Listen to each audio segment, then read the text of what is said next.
Welcome to the studio, where colors come alive, where miniature worlds and ancient tales thrive. Brush in hand, we paint what's been untold, legends of the past in hues so bold. In the depths of lore, we shape the unknown, angels and demons, old gods overthrown. With brain matter beige, our heroes shine bright, and miniature mythos, where dreams take flight. Exploring hidden lore, where tales ignite, painted models shining bright. Every color shared, every story sworn, and miniature mythos where legends are born. Every figure crafted, from orcs to vampires bite. We blend the lore, let stories take flight. We wash in the weird, the wondrous, the wild. In every painted stroke, where magic's compiled. Through realms unknown and mystical sights, our brush blends legends with epic fights. From shadow myths to stars we trace, and miniature mythos we find our place. Exploring hidden lore where tales ignite, painted models shining bright. Every color shared, every story sworn, and miniature mythos where legends are born. From candles flicker to the screen's bright hue, we glaze through the fantastical view. Every layer of paint, every tale we weave, and miniature mythos wonders never leave.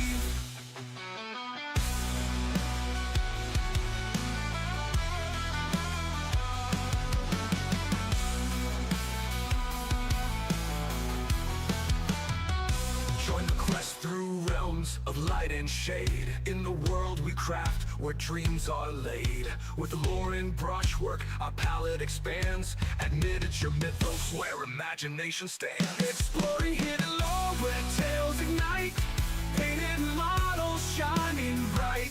Every color shared, every story sworn, and miniature mythos where legends are born. So grab your brush, let the legends unfold, and miniature mythos where magic's bold. We bring out a page and the worlds we frame, we paint the adventure where fantasies aflame.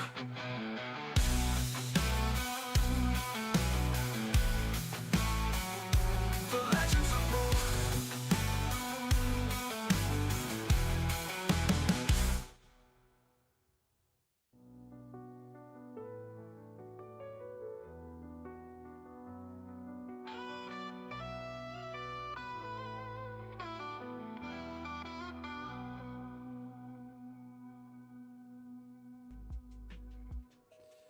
Good evening, everyone. Welcome back to Miniature Mythos. I'm your host, Christoph, and hope you're all doing well tonight. It's Thursday, which means we only have one more day of the week left. For some people, it's going to be, after today, but yeah, for most of us, where we're at in time zone, it's going to be Friday soon. And then the week will be over. And we can have weekend, and it will fly by way too quickly, and then we'll have a new week again. No, but how is everyone doing? I hope you're all having a great day, or you had a great week so far. Hey, Custard Sire, welcome in.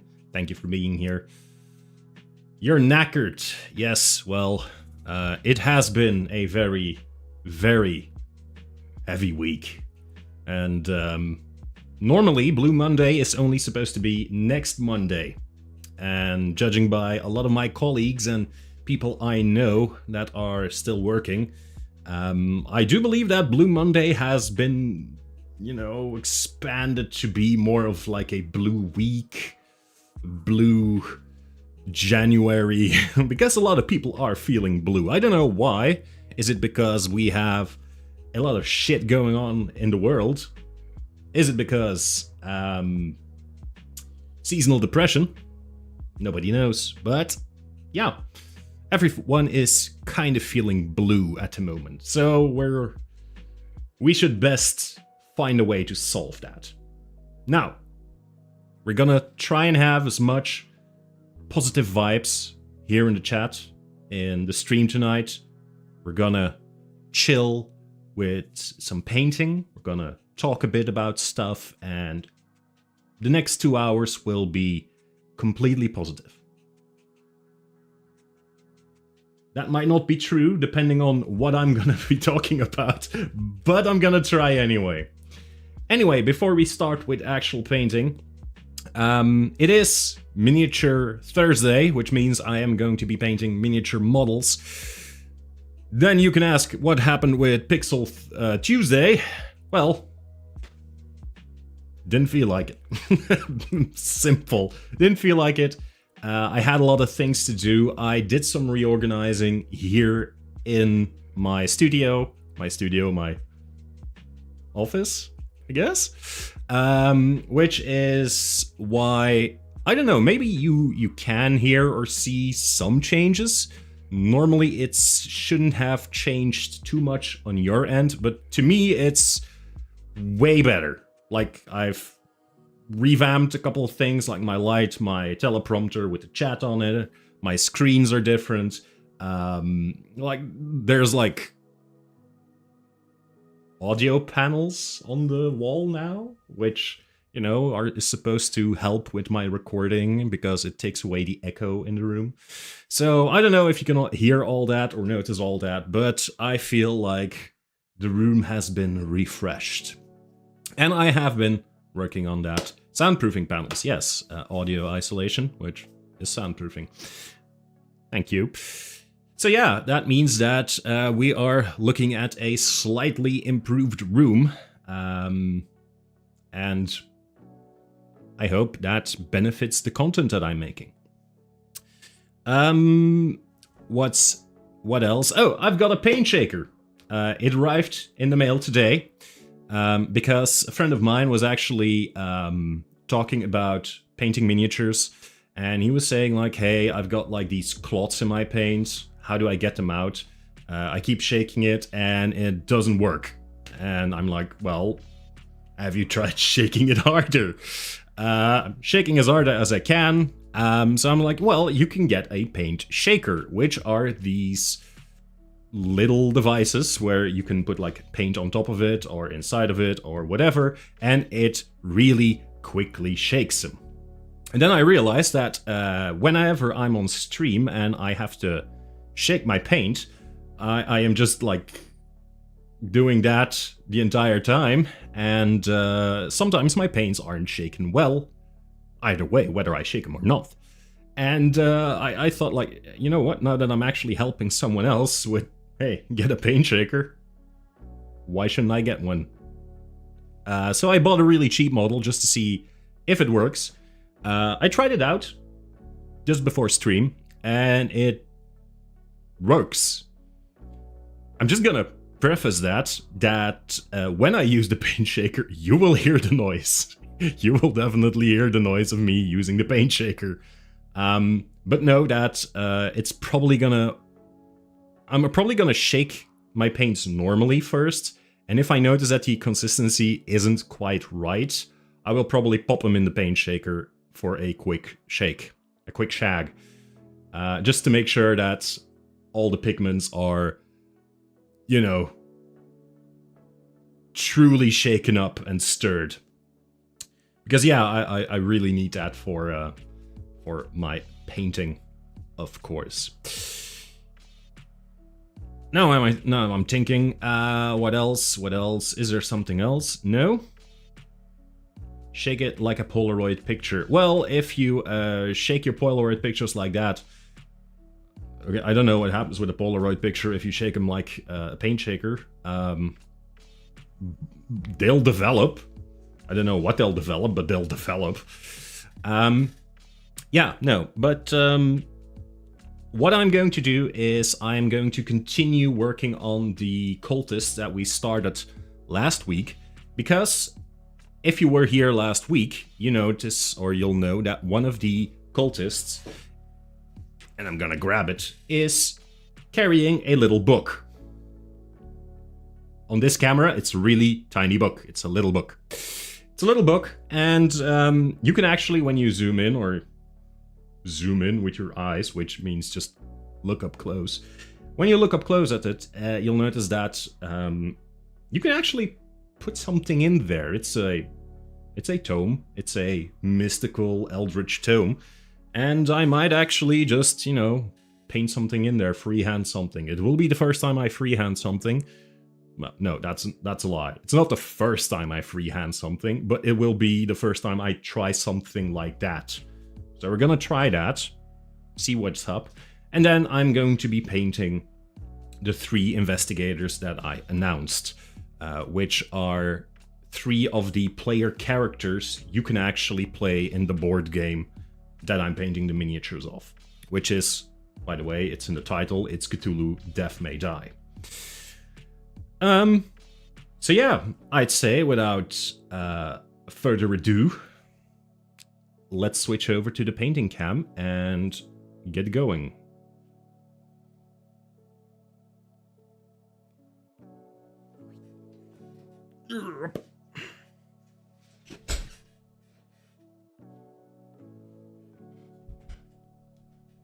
I see that Lizzie Borden has already fallen over. So yeah, these are the miniatures that we will be painting today. I have Lizzie Borden, which if you're an American, you're probably familiar with. Also, if you're a fan of historical true crime, you might be familiarized with. Lizzie Borden killed her parents and her sisters with an axe at a certain point. So yeah, great. Then Sergeant Ian Wells. Ian Wells is a veteran of the Great War, lost one of his arms, but is still fighting and kicking, and ready to take down Cthulhu, or the minions of Cthulhu at least. And then we have someone who's just referred to as the Kid, because she's a kid. A kid who carries around an eldritch tome and is channeling fire out of her hands. So there might be something seriously wrong with this kid. Anyway, those 3 investigators are investigators that me and friends have played with during our first playthrough of Cthulhu Death May Die. So that's why they have kind of earned their paint, I would say. And that's why we're going to be painting them today. Or at least start out with it. But first, let's see about this book. I don't know if I'm actually holding it in frame. Yes, I am actually holding it in frame. Nice. All my points. So, yeah, I'm not really sure on how I want to approach this, really. So I'd say I'm just going to take my very small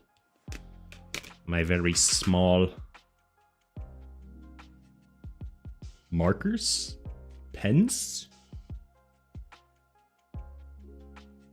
Doesn't even say what it is. Marks on anything. Ew.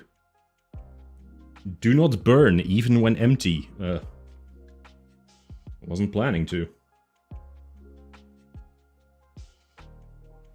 Inks are comply with the European Union. Inks are comply. I don't think that's a correct sentence. So, press X for doubt. Anyway, let's see if I can actually draw something on here. So I'm just going to try and jot a couple of lines.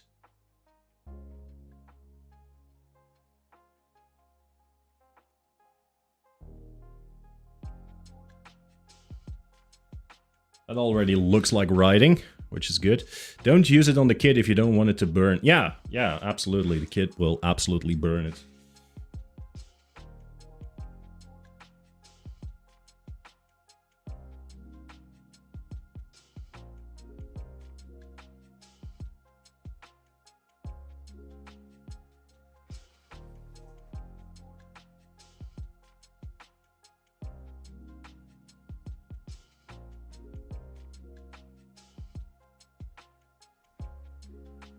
Like, that's one of those, like, capitalized letters at the beginning of a paragraph or page, so...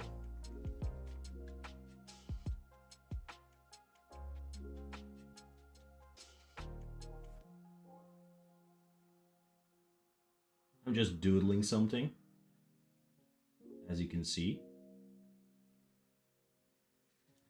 So this is supposed to be normal written text with some words on it. I do think it looks pretty okay. Like,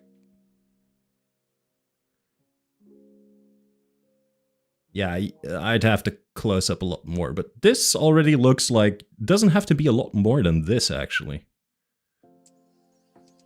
Yeah, I like that.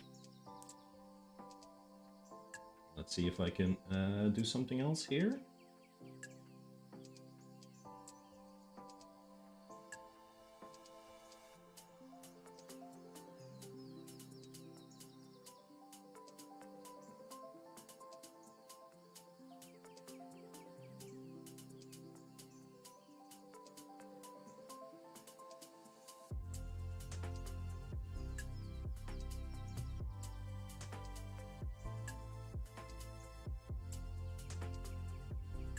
And some glyphs on the other side.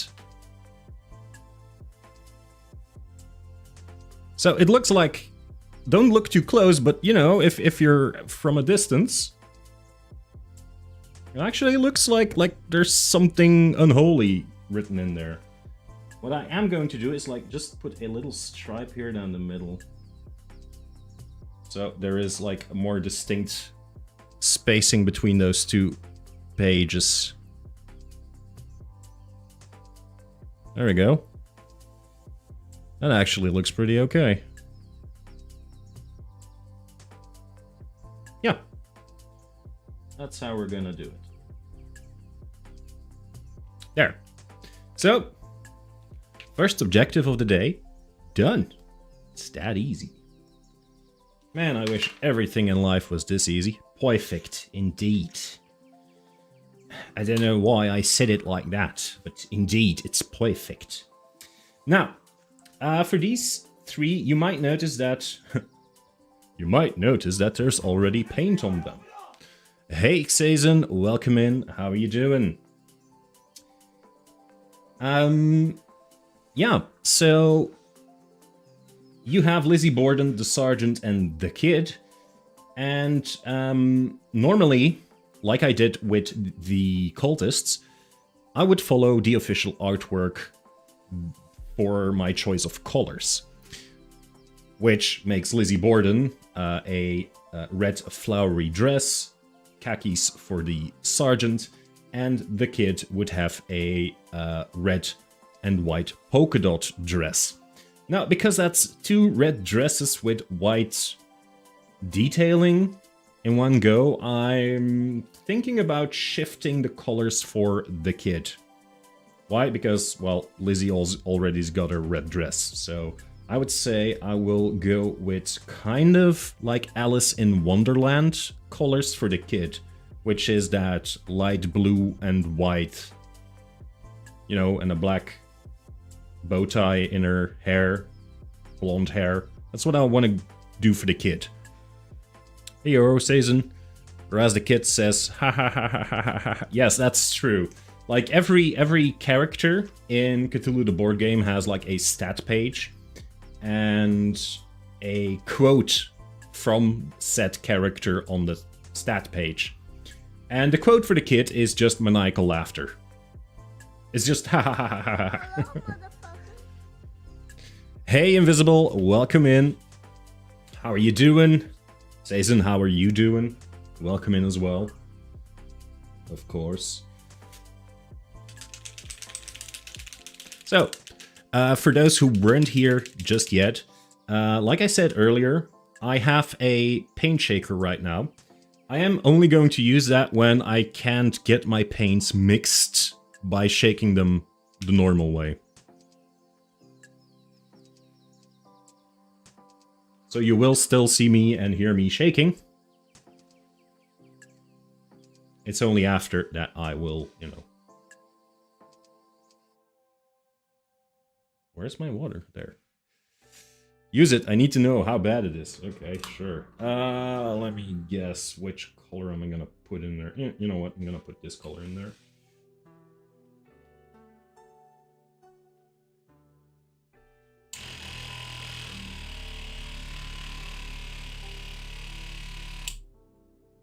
That's how bad it is.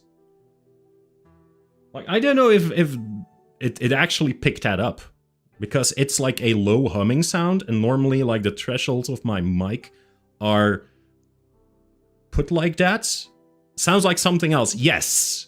Yes, it probably does. But the thresholds for my mic picking stuff up are also set in such a way that like normal traffic sounds shouldn't be picked up. The sound? Barely. Yeah, okay. You know what? It sounds louder than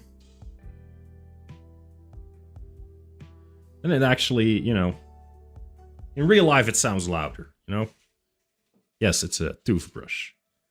You know. It's also wand-shaped.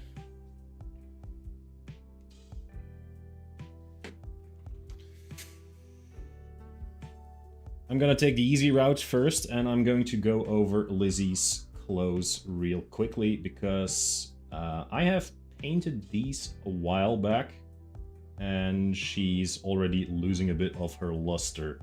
So I'm quickly gonna go over her so she can dry again.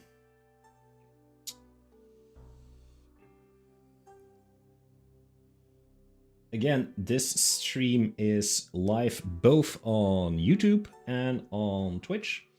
So I am constantly switching between the two for my reactions on the channel.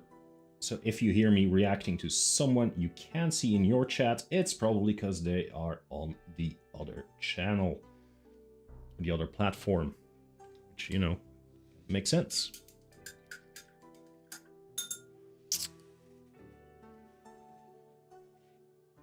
Also, for those who were here last Thursday and saw the cultists, I just added a bit of writing in their book, so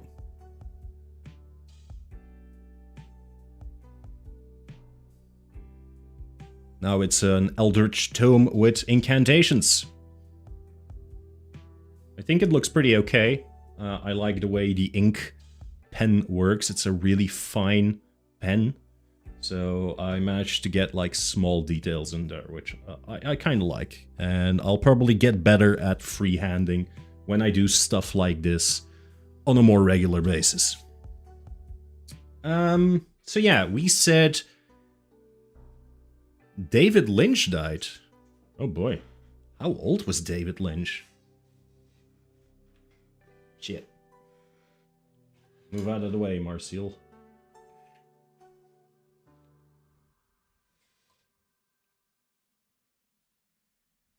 Like, I generally don't know how old David Lynch was. 78? Oh, damn. It's really weird. There's like this after image effect. It's like I have two little bottles just like right face into each other. Now he's David Lynch. Sorry. That's horrible. Invisible, how dare you? Finish Marcel for me. Oh. Yeah, I'll finish Marcel at some point.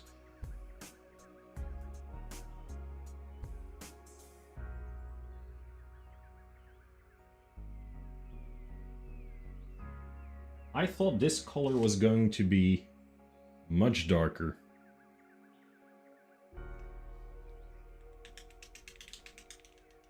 Just gonna shake it the normal way first.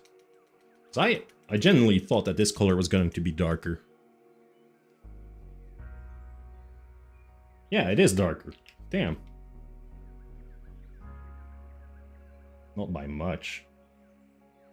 Anyway, we're gonna paint it like this and we'll see where we end up.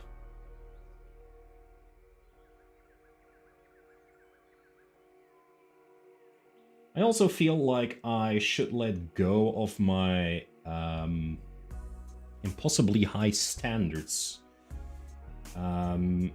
Normally I would paint and keep on painting each miniature until they're like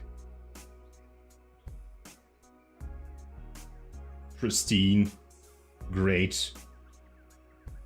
Stuff like that. But then I noticed that if you put effort into each and every single one of these miniatures, like they have to be parade ready, then can't play that sound here. What sound?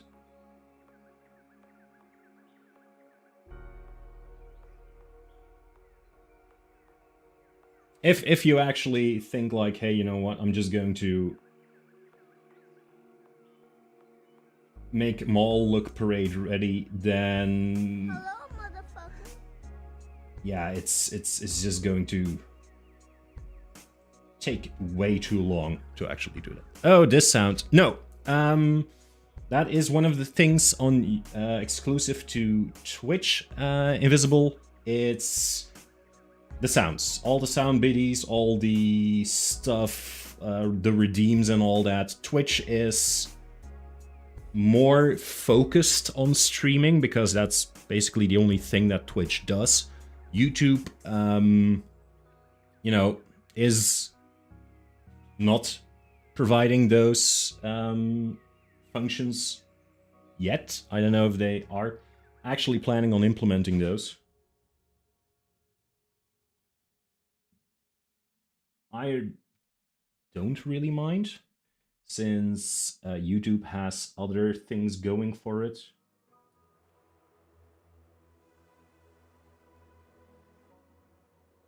Like a pretty fucked up copyright system. Last week when I closed down the stream, basically as fast as I hit go offline on my stream, I got a notification that says revenue sharing is now on for your latest video. And I'm like, what? Excuse me? So I went to check my YouTube creator dashboard, and I got like a copyright. It's not a strike, it's a notification that said, hey, since you've used copyrighted material, the person holding that copyright will now share in your revenue. And I'm like, that's weird because I use royalty-free music. I've paid once for this music, and then it's royalty-free. So that shouldn't be the case. I look up who the claimant is, and apparently it's some studio, some business. Never heard of them. Googled them. Yeah, they seem to be working with artists to provide protection of copyright. I'm like, okay, so they seem to at least be legit. And then I looked further, and I noticed that there were a lot of people on Reddit, on other forums, who were like, yeah, these people are just putting out claims to see what sticks, and then they'll try and run away with some of your money. And like, well, that sucks, because I genuinely don't know if that's what happened with me or if they're actual claimants. Because the moment that you have like a reputation for just claiming whatever on YouTube, which is something you can pretty easily do on YouTube, unfortunately, yeah, there is no weighing. There's no way of knowing if it's legit. So yeah, I was like, okay, you know what? I'm going to take that notification of copyright. I'm gonna say like, hey, I don't think this copyright strike is correct, because when I heard the clip, because they always say where it is in the video or in the stream where your audio is placed that is, against copyright. And when I heard it back, they said it was called a certain way by a certain artist. And I'm like, okay, sure, but that's not the name of the song, and that's not the artist that made the song according to the music that I have. So I don't know if that's correct. I also listened to that piece. I also listened to the song they say it was, and it's both lo-fi. Now, lo-fi has this uncanny knack of kind of sounding all the same. Don't want to say that, but it does sound the same. And for apparently 1 minute in my last stream, it sounded too much the same like something else. Now, the thing is, each of these songs is 4 minutes long. If it was the song in question, it would register the whole 4 minutes, not just that 1 minute. So I'm like, yeah, I don't think this is working out. So I said, don't think you can say that I did something wrong. Now they get 30 days to review that. And I'm here like, okay, that's 30 days. I don't know what's gonna happen. Which is, kinda lame, I'd say.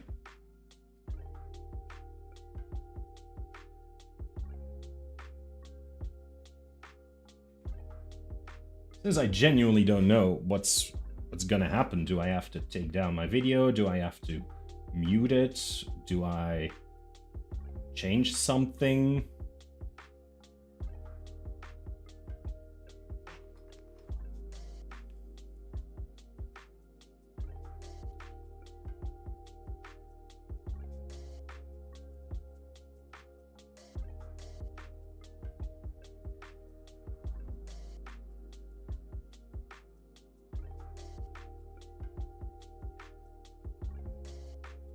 Just painting this lovely young lady. We'll see what happens. I've got the same playlist on right now. So I'm actually curious to see what's going to happen after I go offline. Yeah, that's the thing. Normally, when you... because I've had that in the past with streams and stuff like that, or during another recording. Normally, if you upload something and there is copyrighted material there, you can say, hey,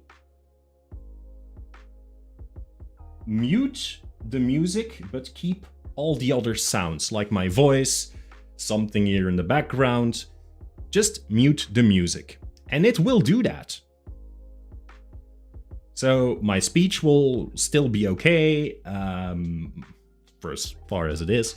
You will still hear everything, but just the music will be edited out by YouTube. That wasn't an option this time. I couldn't take that out. I had to put in like different music from the YouTube music store. Well, it's not a store because it's free to use music by YouTube. But I couldn't edit how loud that was. I couldn't find anything that fit the theme. So it's like, okay. Also, I felt like I shouldn't be muting anything since I do believe that the claim is based on nothing. It's probably an AI that just thought it recognized a couple of notes from something else and was like, hey, that dude is using your stuff. Which, isn't necessarily true.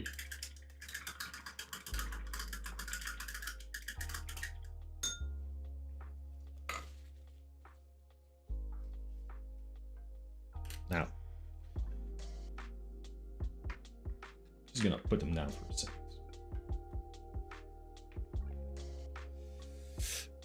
And I'm gonna give him some tanned flesh.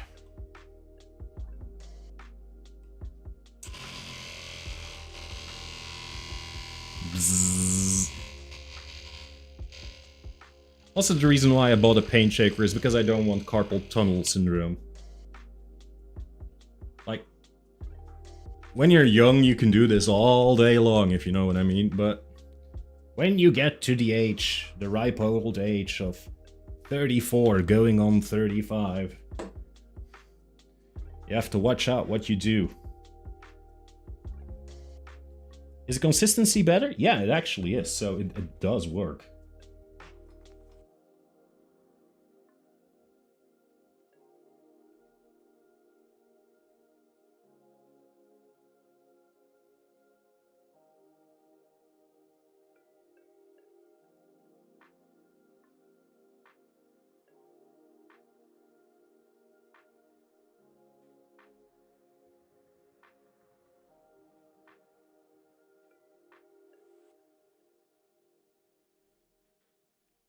You old geezer. Yeah, I am. I definitely am.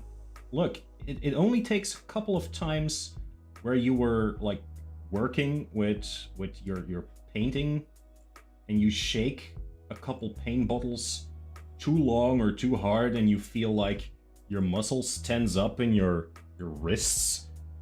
And you're like, am I getting too old for painting miniatures? And then you tell yourself, no, that's dumb. Because it is.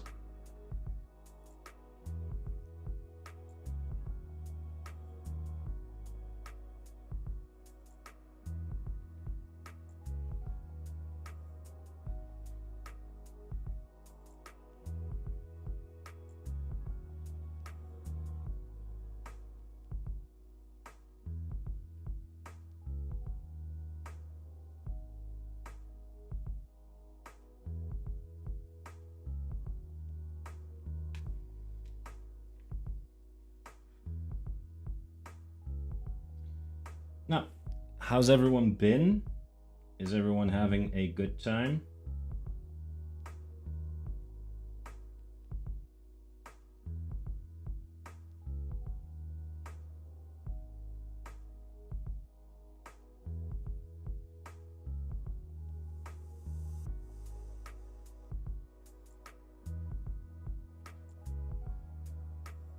This one's easy to paint because he has one arm less.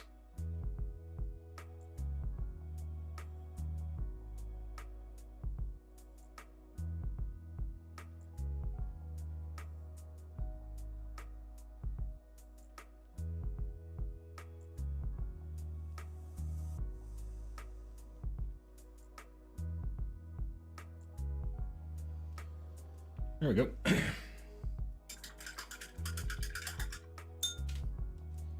Okay, now I actually have to think about what is the color scheme that Alice has in Alice in Wonderland. I know it's like blue and white for a bit, so I think I'm gonna leave her sash white. And her bow tie is black, I think.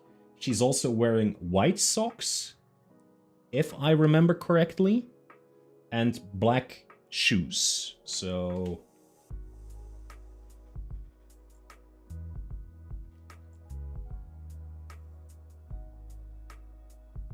she's going to paint her face first for a bit.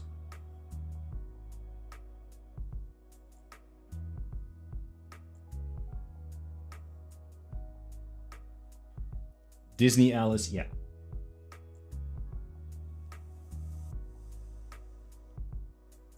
Yeah, I'm pretty sure that, like, the actual Alice had, like, dark hair.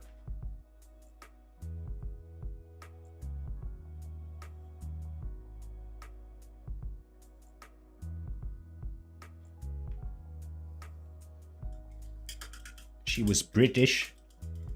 Halloween costume Alice has stripy socks. Oh, okay. I always think that the moment that they make a Halloween costume out of a female character, it's like, Oh, if you want to play slutty Alice in Wonderland, she's a child. Could you please don't do that.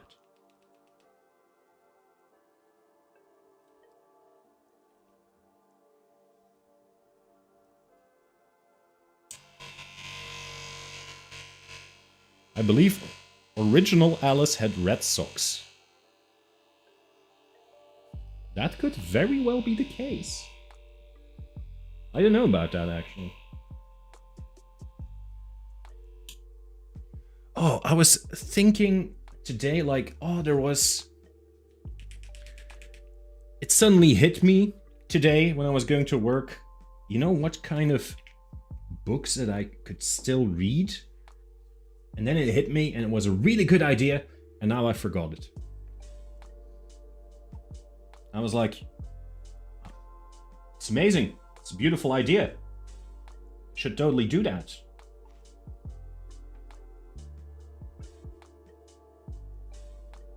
And I completely forgot which book it was.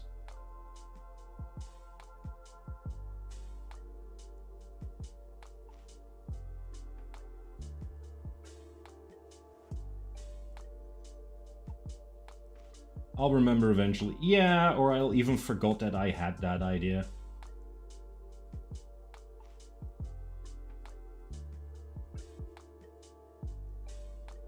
Then it doesn't matter anyway.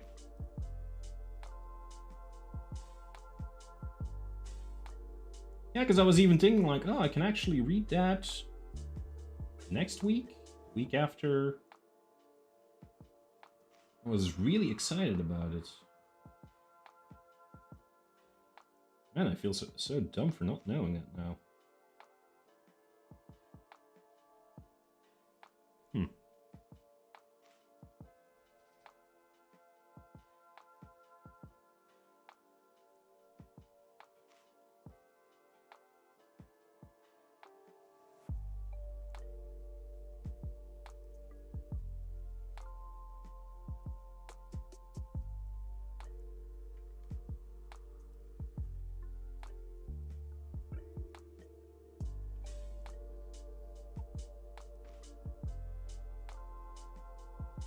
The OG Alice illustrations were in black and white, I think. Yeah, probably, since, you know,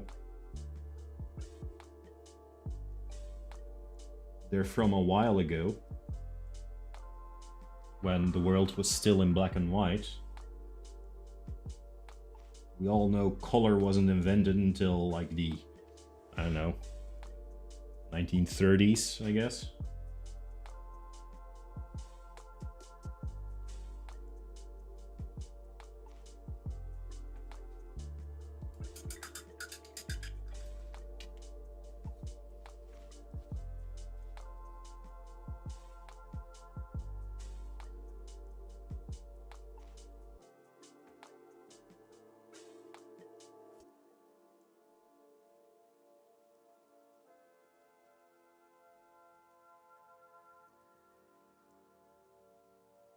Actually thinking, what was it?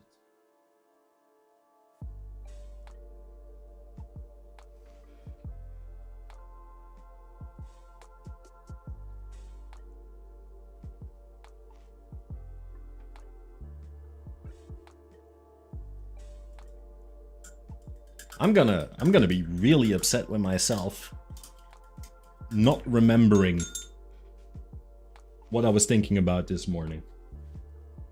I don't know why I didn't just, you know, write that down somewhere.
I was like, yeah, it's definitely like a story that fits within my genre on the channel, but it's not something that I've done before. It's a new kind of author, I think.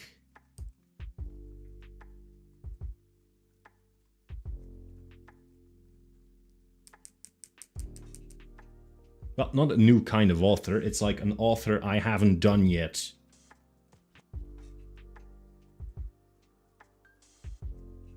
And I was like, yeah, I only have to make sure that like the stories aren't too long when I read them.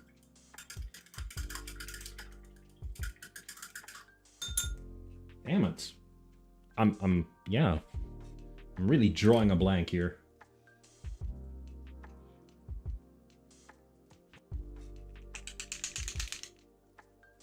So now you can actually see that this paint is really like shifted. Like there's pigment here, there's like coloration, discoloration on the top here. So I'm actually gonna shake it a bit now, and then I'm gonna put it on the shaker and see if it actually works. So let's see. They also say that the more it's shifted, the longer you have to put it on the shaker. Like sometimes for like a maximum of 15 minutes. So for all these where I'm just like quickly putting them on for like 10 seconds.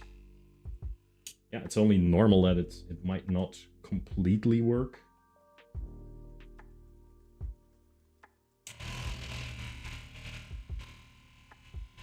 Let's see.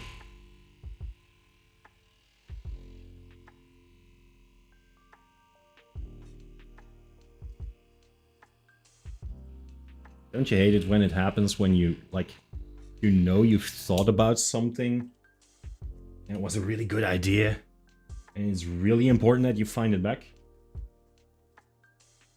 It's a bit better now. But you simply can't get it to be put back into your head. I hate it. I hate that so much.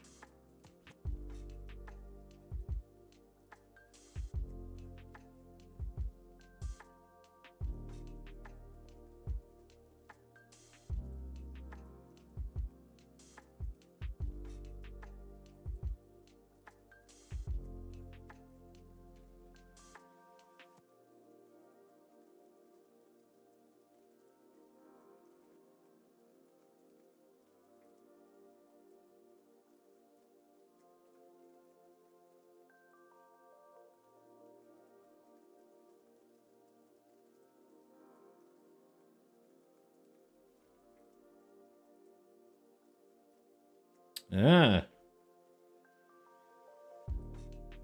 Cheap viewers. No, thank you. I don't need cheap viewers.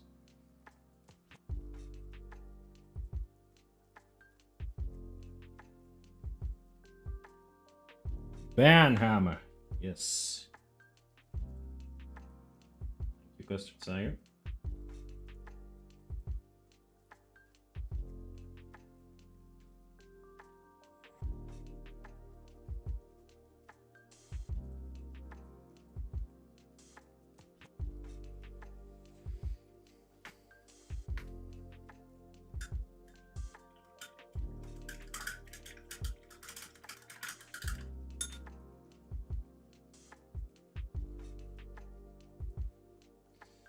Okay, for Lizzie Borden. Yeah, I'm just gonna paint her axe handle. Oak brown.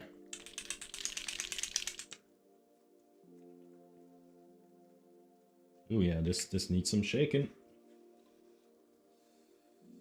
What shaking, bacon?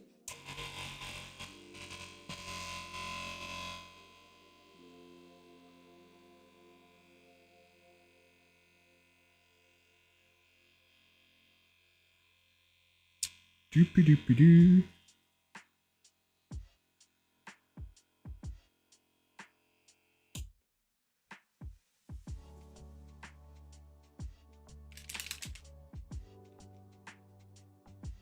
Oh yeah. That's some smooth chocolate pudding right there.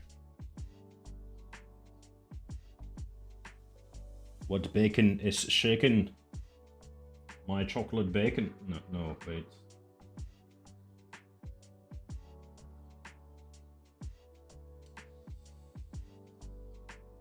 What color shoes should I give Lizzie?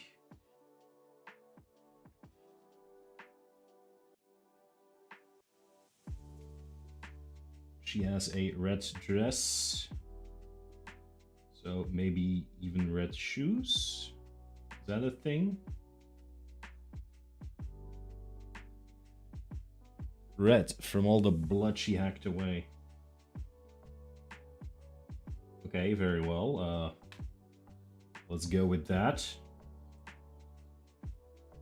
Even put some blood spatter on there.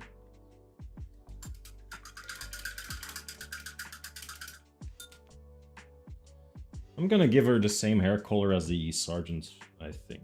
Like brownish. But with him, I'm gonna, you know, finish it up with grays. Like the gray color, not with grace. And with her, I'm actually going to put in some lighter brownish tones.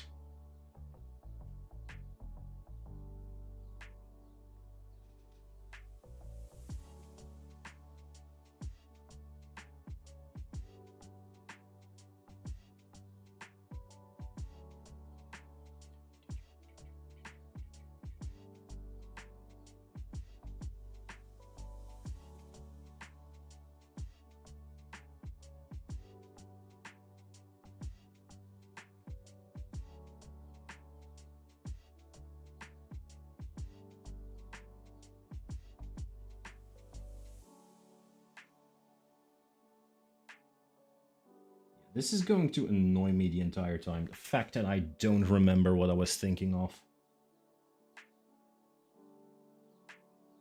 Ah, why am I like this?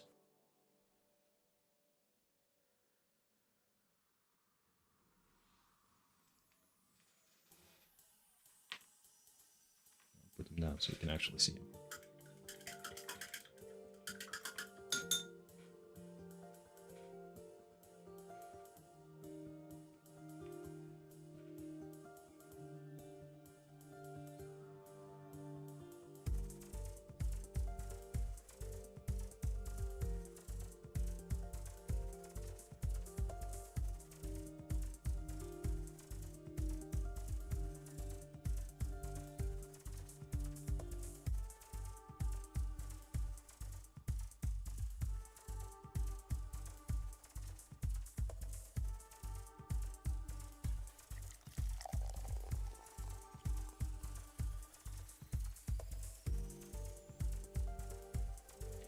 Thank you, I will take a sip.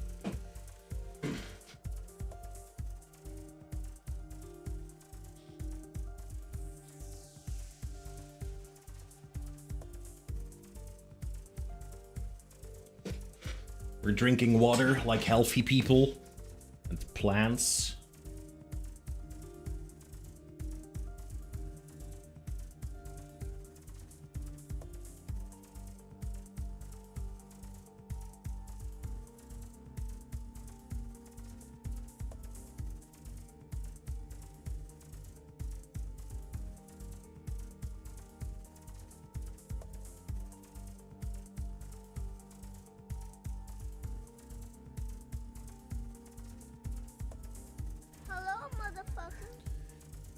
Hey, Akas, how are you doing? Welcome in.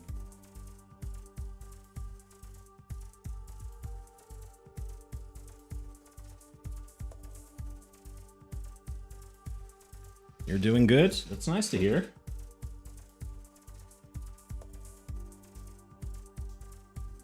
How's the weather over there?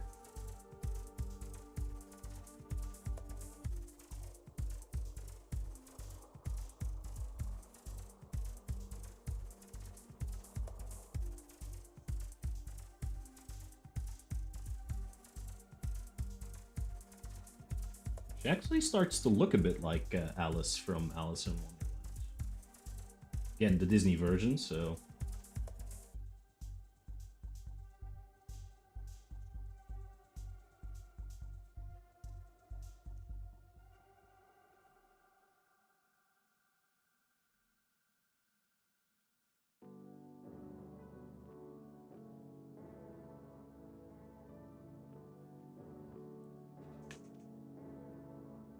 Hey, did you know McDonald's came up with a dulce de leche frap in the US? Yeah. Still haven't tried it. So sorry. Good, I think. I am sick today. Oh no. What do you have? Do you have the flu or you have a cold?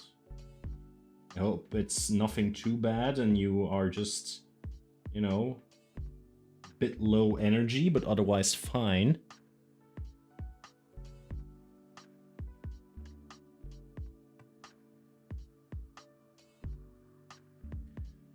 Bro, I was trying to say dulce de leche was a meme here. Eh.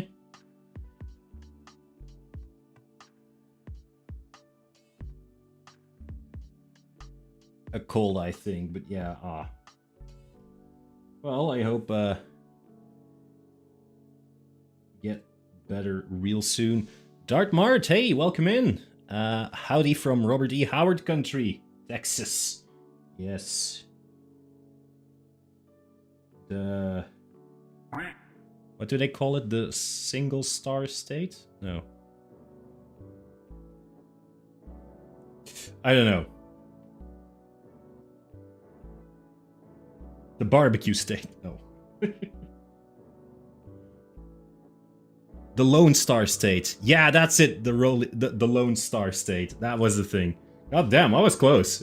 A Lone Star is a single star. Akass played Quack. Quack to you too, Akass. I hope you keep on quacking. Man, I really need to make a dent on my metal and plastic pile. Yeah, well, I'd say Dartmart, start a YouTube channel. Start streaming yourself painting miniatures, because then you actually have to paint every week. And you see that pile of shame just diminish, unless you have a 3D printer with which you create new piles of shame. Like I did.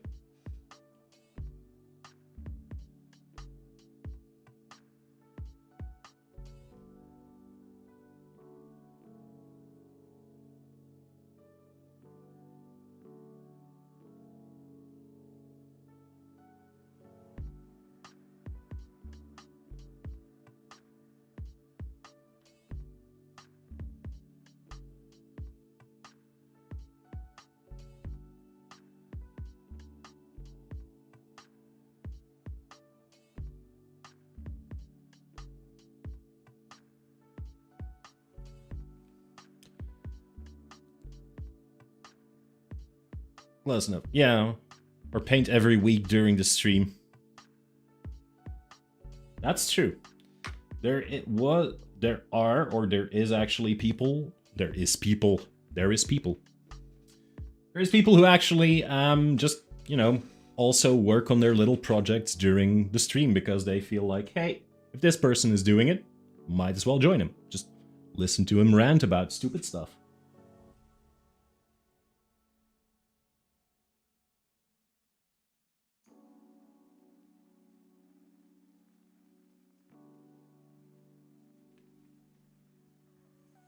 There we go.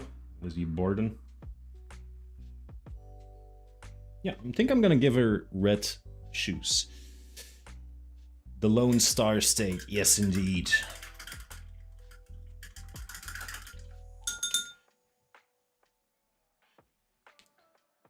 Actually, it's kind of weird. I know a couple people from Texas.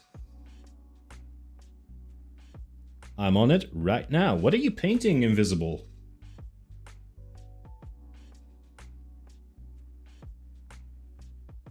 And will I see it on your Instagram later? Can't paint, currently doing a Slaanesh play, and I hate it. I hate that I need to keep all the factions alive to get most out of it via vassals. Yeah.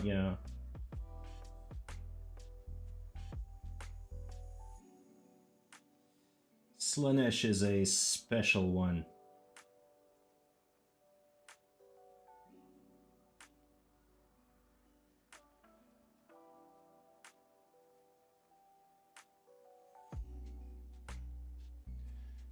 A Furbolg Barbarian, a Kenku Bard, and an Arakokra Warrior.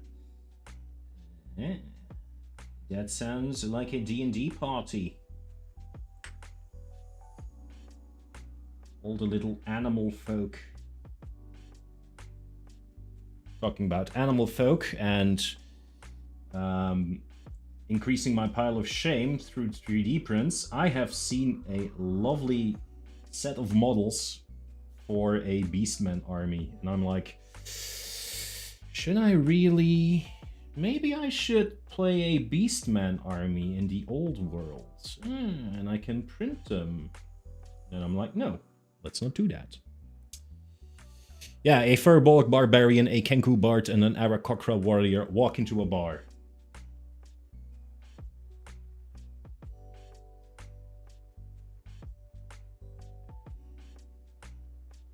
And the bartender says...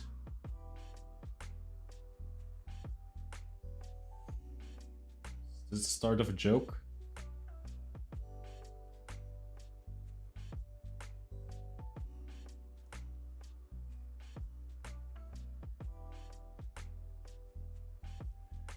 I would love to finish a Beastman army in Old World. Started once, never went on with it due to the minis not being there anymore.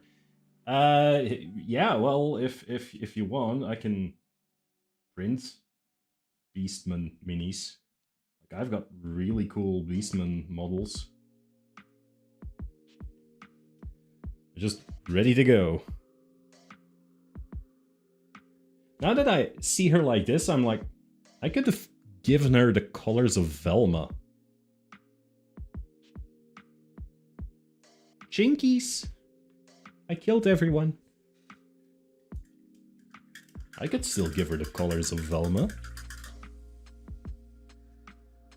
From Scooby-Doo, obviously.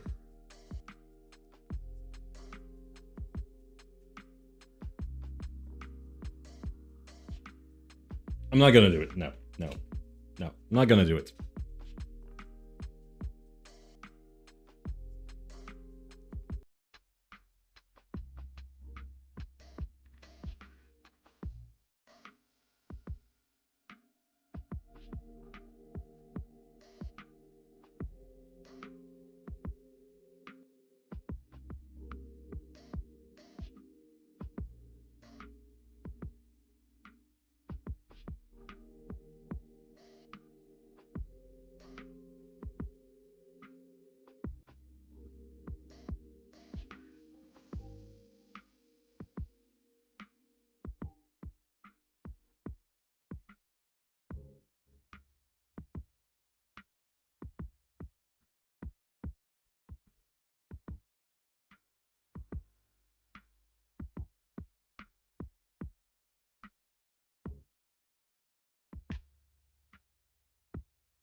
Yeah, Beastman, awesome. It's just because I am playing. I'm currently mastering a Warhammer Fantasy RPG campaign, and like always, I do a lot of research into the setting. Of course, with Warhammer Fantasy, I already know a lot about the setting, but still, I am always looking up books, resources, lore tidbits that I could possibly use in sessions. And yeah, I always come across like these fun tidbits. Something that Games Workshop did really well back in the day, now a bit less so, but like just the world building. Just world building is something that they were really good at, with little anecdotes, with little in-jokes.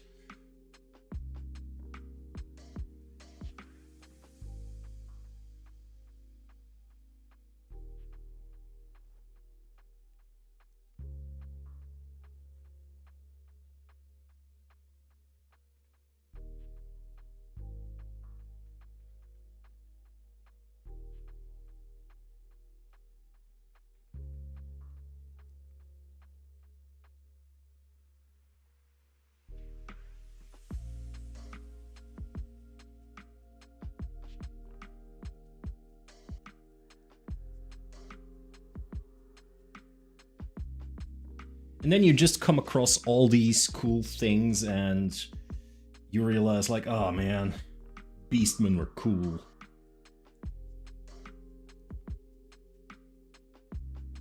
And then you keep on reading, and then you're like, ah, man, vampires are cool. Skaven are cool. The Empire is cool. And you just realize that there used to be so much love and like uniqueness in that game.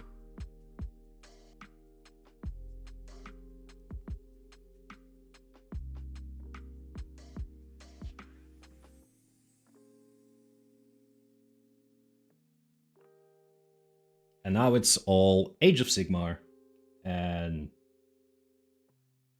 I'm sure there's still a lot of good things in there.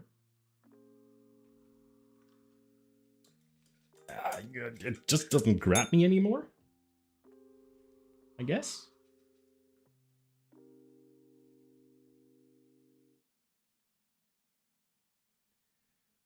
One of the greatest things about Warhammer Fantasy was the fact that you could recognize parts of our world in that world.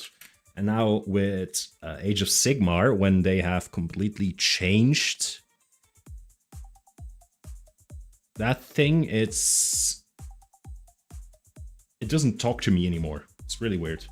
I'm working on building a vertical terrain board at the moment, a proof of concept, if you will, because I'm focusing only just the top 4 or 5 levels of an asteroid mine. Any suggestions? Whoa.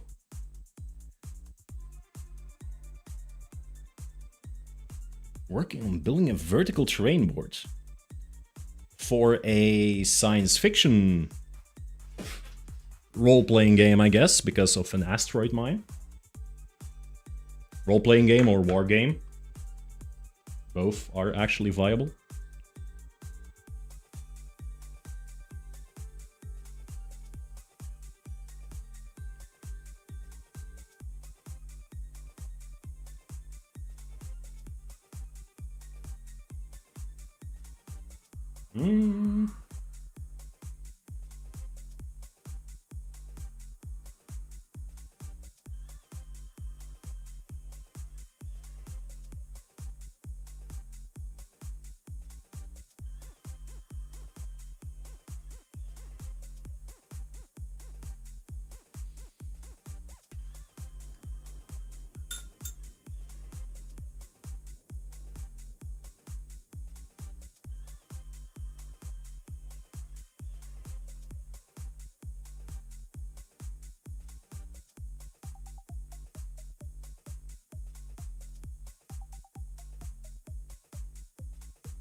Did you say Velma or Thelma?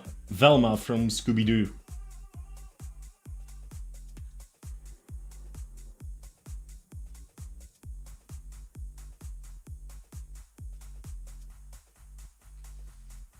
I have heard of Thelma and Louise.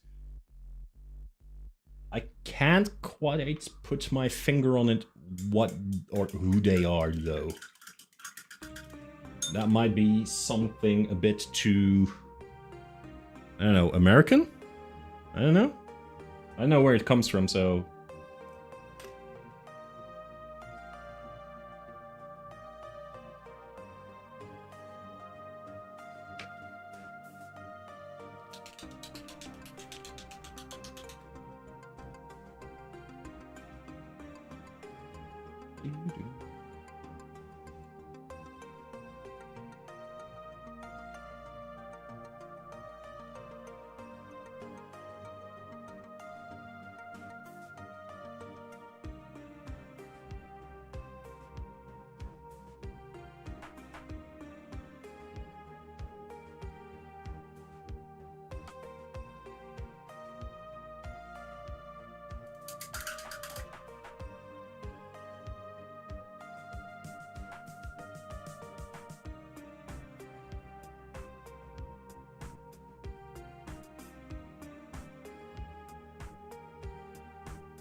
I'm gonna actually see if I have something like khakis or something.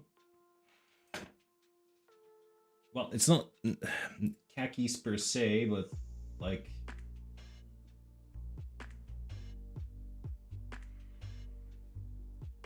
Yeah, let's do yellow, I think. Hemp brown be a good one for that, I think.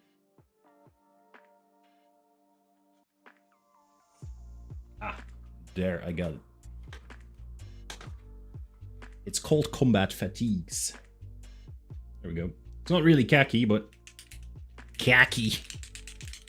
It'll do in a pinch. Here I am shaking like an idiot again while I have my pain shaker. Activate! Oh yes. Perfect.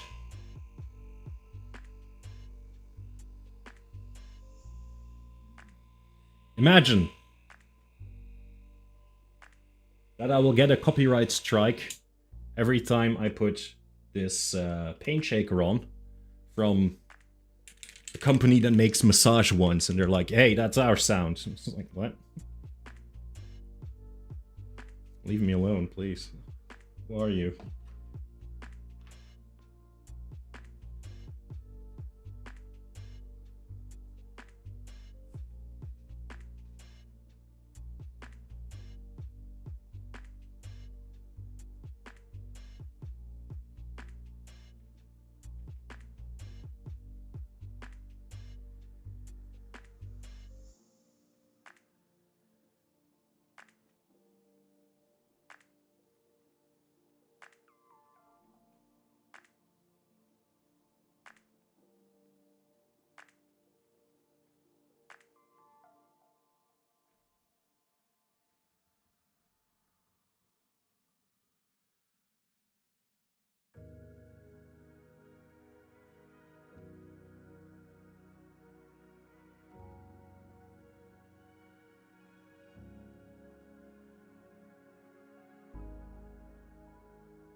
Actually, Dark Mart, like, building terrain, that's something I've never actually tried to do. Like, building my own terrain. Most of the time, if I had terrain, it was just picked up out of the store. It was one of those terrain pieces from Games Workshop as well. But, like, every now and again, when I go on social media or any of the platforms like Instagram, you'd see like someone in a time warp, no, in a time lapse, just putting together like the most amazing pieces of terrain with like cork and, you know, foam and cardboard boxes and sandalwood. No, it's not sandalwood, but you know what I mean, like that. Those little, basically like little pieces of wood you put your ice cream on, and I'm like always deeply impressed by that.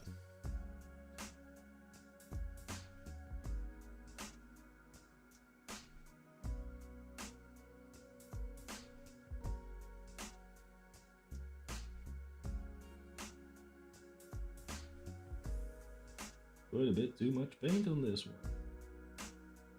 Smothered it.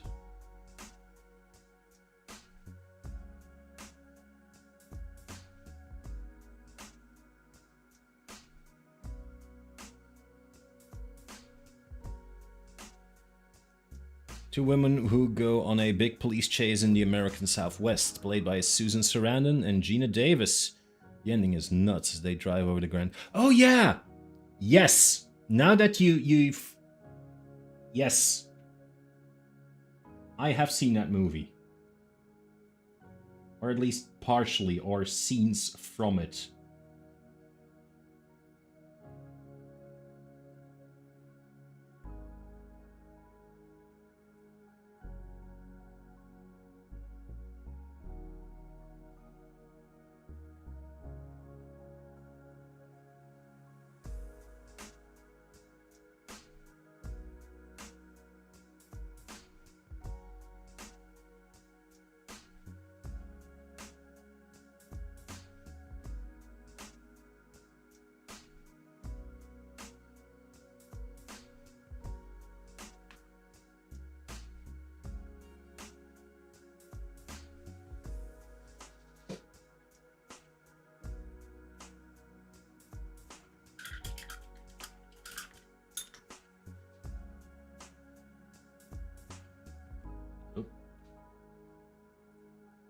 grab directly into the paint, why don't you?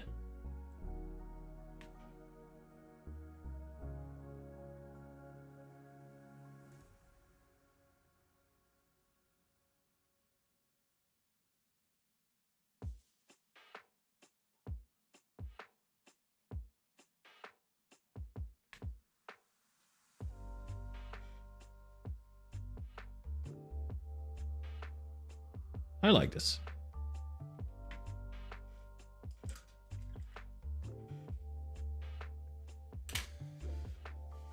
Let's see if we can copper him up. Copper buttons.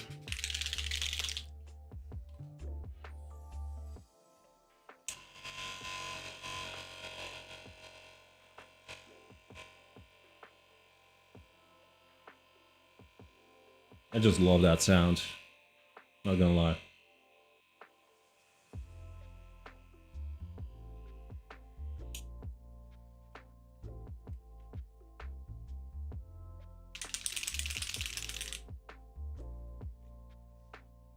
Quick aftershock. It's an aftershock.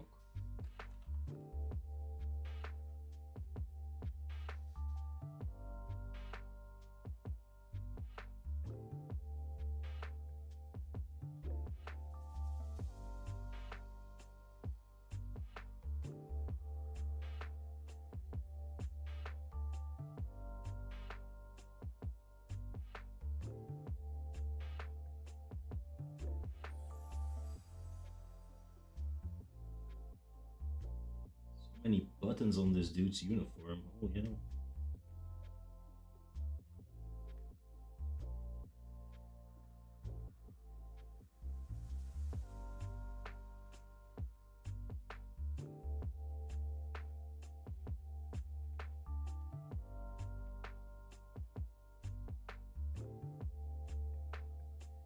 Like I said in the beginning, I'm not going to be, painting these to the max of my abilities, simply because if I were to do that, I will be taking way too long with all these minis.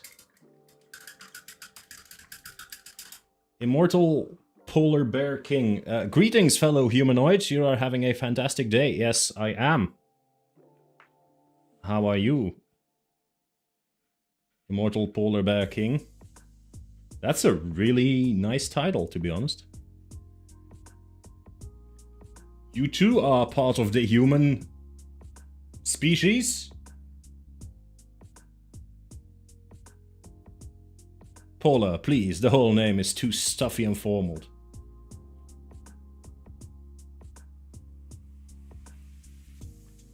Well, no, it's a fellow human.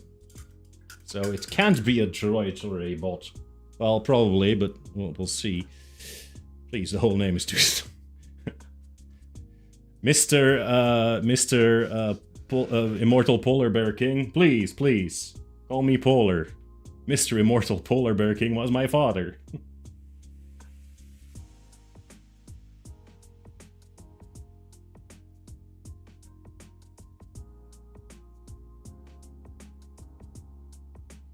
Welcome in, Polar. How are you doing?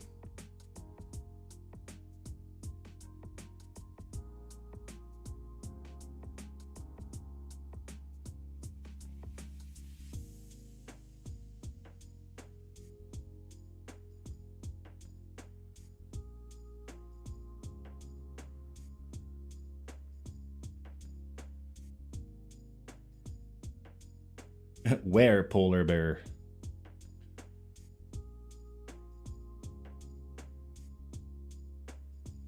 That's a very specific title. Humanoid is as close to human as I get. Well, very well.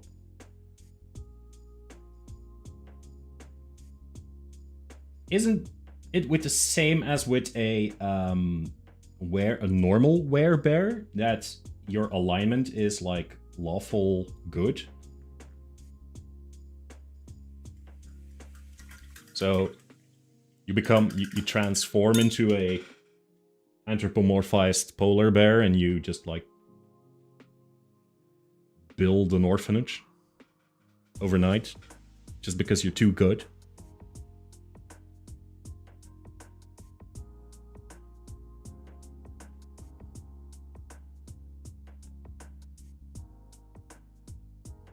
Lawful neutral. Very well.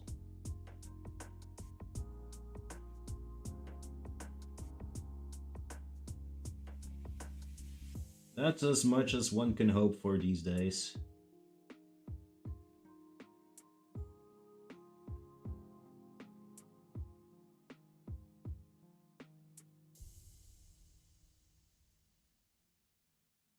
I think there's actually a were-polar bear in Rime of the Frost Maiden. Yeah, I think they're actually in that campaign. I should check it out. I don't quite remember anymore. It's been a while since I've taken a look at that campaign setting or that adventure. Metallic. I really like how these are coming along. Like I like the sergeant. The sergeant is really fun to paint. And my little Alice. Hello, Alice. No, that's Clarice. Shit. Wrong Hannibal Lecter quote. Also, there must be zoning laws that these werebears are breaking if they are building orphanages. No, everything is up to code. Everything is up to code. Because they're lawful good.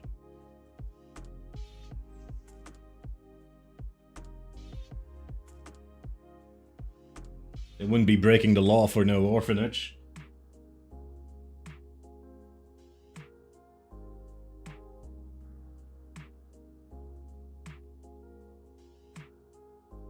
Isn't that like the whole joke about Smokey the Bear? Oh shit. Maybe not the best thing to talk about with the LA fires right now. But like the fact that he's like a bear who's like, only you can prevent forest fires.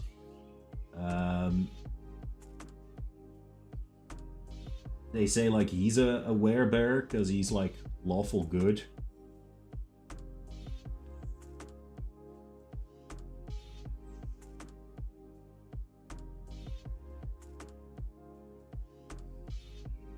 They should have listened to him, though. Yeah. Why are you ignoring Smokey? I mean...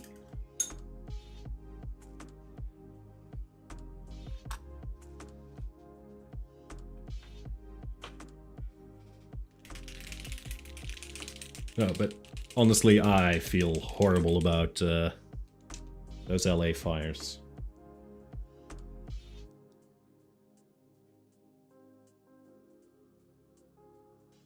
I must say, though, that they were talking about, like, yeah, these fires are out of hand and there's, like, huge swaths of the land burned down. I'm like, oh, that's horrible. And then one of the news agencies here in Belgium was like, the amount of forest lost to the fires is as much as a decent-sized city here in Belgium. And I'm like, I mean, our cities aren't that big. Like, yeah, that's a lot of forest, but like relatively not a lot. Like, so I don't know if it's a bad comparison, but yeah.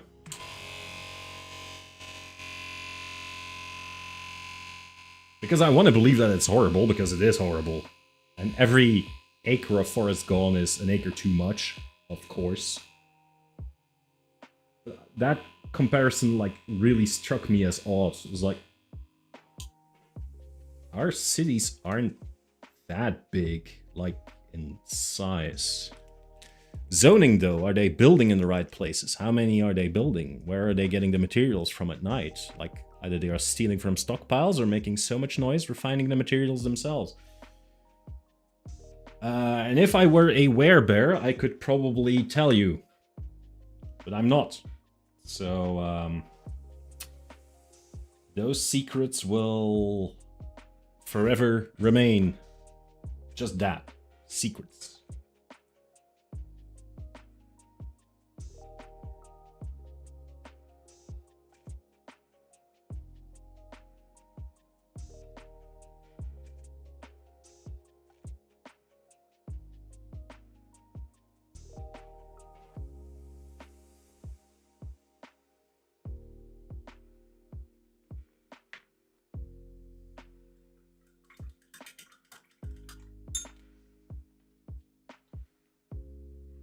Or you're onto something and the werebear only acts lawful good, and actually they're part of like a mob network that, you know, has like their own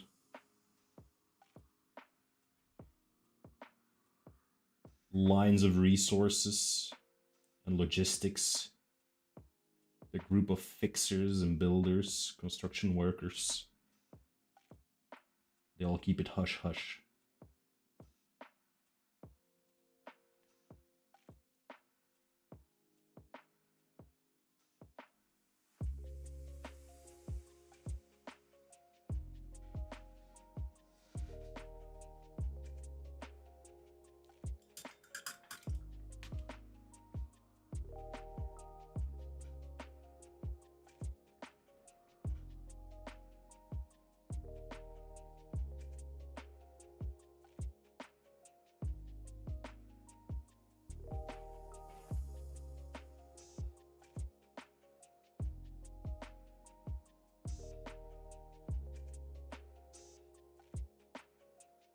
Also, polar. I didn't know that the polar werebears and the normal.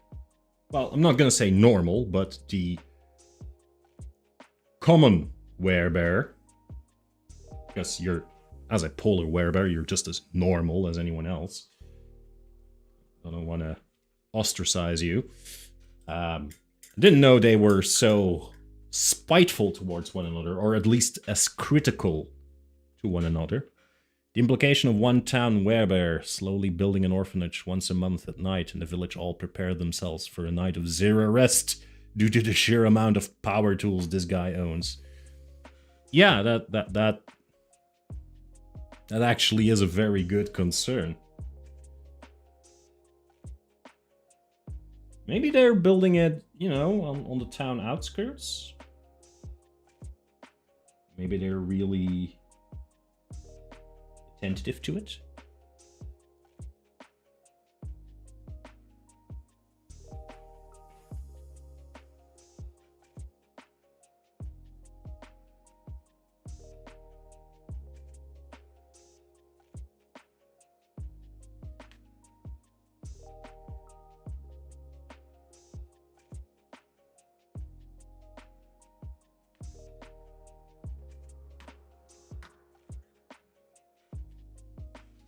I don't know if I want to give Lizzie Borden her little flowers on her dress.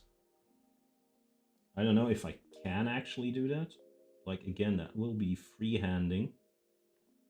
Might try it, just to see if it works. But,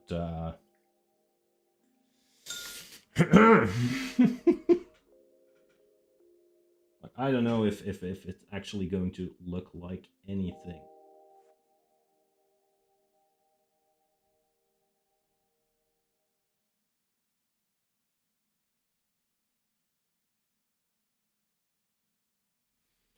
The were-polar bears are more the protectors of the larger species, albeit ineffective due to generations of contempt. Previous members in my role did not do very well. Oh, so you were kind of a reformist polar bear king. You took a look at the history of your people and you were like, we could have done better, so let's reform were-polar bear society and make up for the mistakes of the past.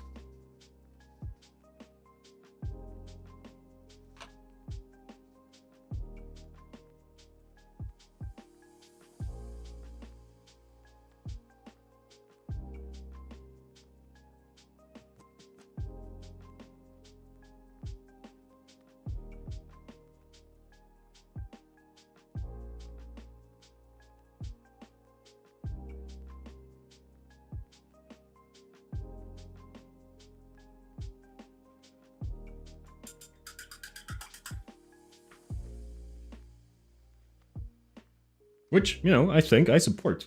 That sounds like a good thing to do for anyone in a position of power, where you just take a look at your own history and be like, hey, how can we prevent this from happening again or becoming worse? So, yeah. Trying, but quite hard when I'm the last of my kind. Damn. That's rough, buddy. Have been pouring into ancient texts to try to find how to create more were-polar bears. Don't you have to bite people for that? Or like sneeze on them or something?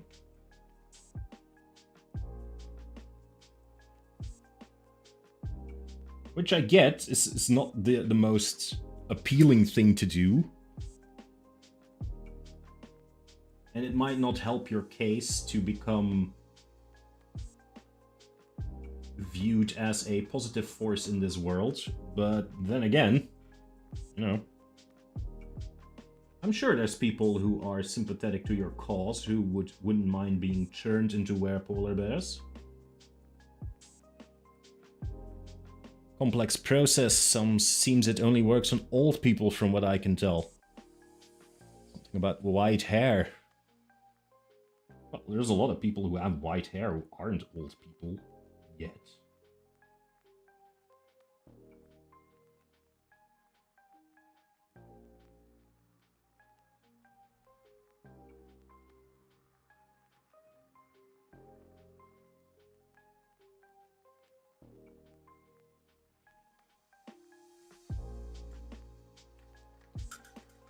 Like, I'm sure there's ways to simplify the process, to, you know, play on the whole white hair thing. Like, just bleach someone's hair, maybe? There's also a part that mentions dipping. You can only assume in cold water. I hope. Yeah, and I don't think a lot of old people are, you know, really great at being dipped in cold water.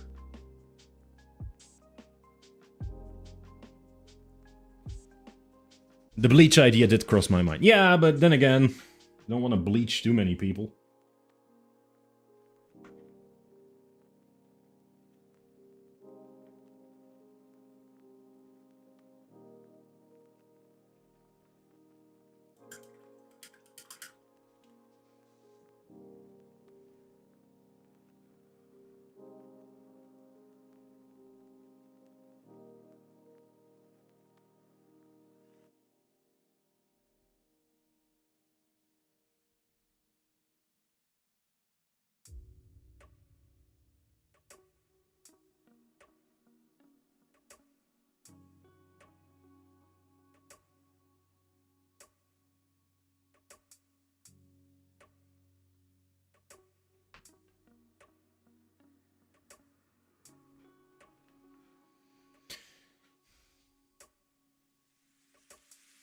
The final step mentions a blood pact, accompanied by a chant, but this is the part I haven't found as yet.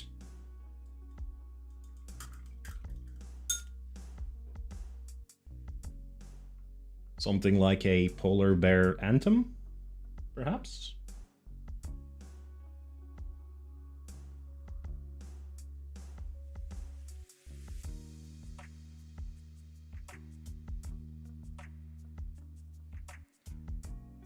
I keep leaving and coming back to the chat. I'm making meat sauce for pasta, ravioli for tonight. The whole house smells wonderful. Dartmart, that sounds amazing. That's really cool. I made a curry tonight, and that curry smelled great as well. Since I was born of two were-polar bears, I was born with the abilities. With no need to do the chant, and I could only assume. Well, maybe you should find someone else and, you know, recessive genes and dominant genes. Maybe if you could just procreate, maybe there's like a half-half were-polar bear coming out, or like a full were-polar bear, or nothing at all. You could try and mix and match.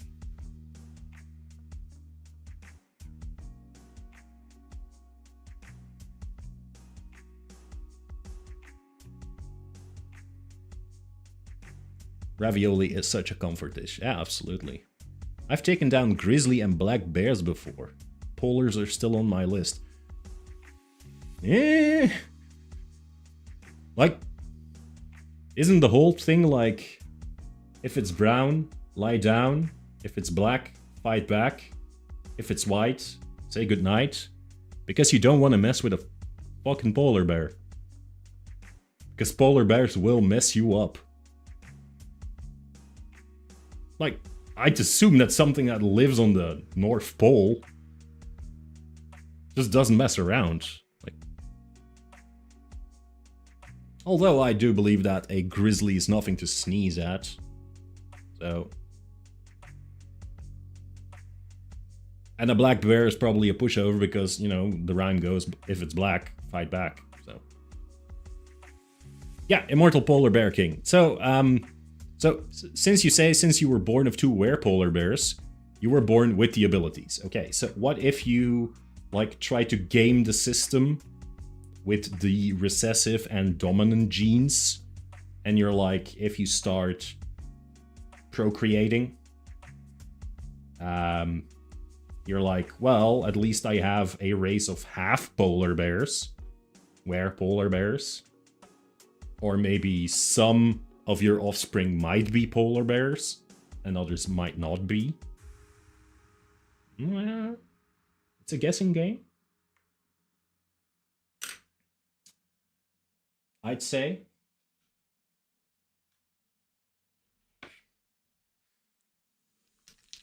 Half man, half bear, half pig, maybe, yes. Man, that joke. Wait, are there panda bears? That's actually a really good question. The grizzly wasn't planned at all. He was hunting us. Damn.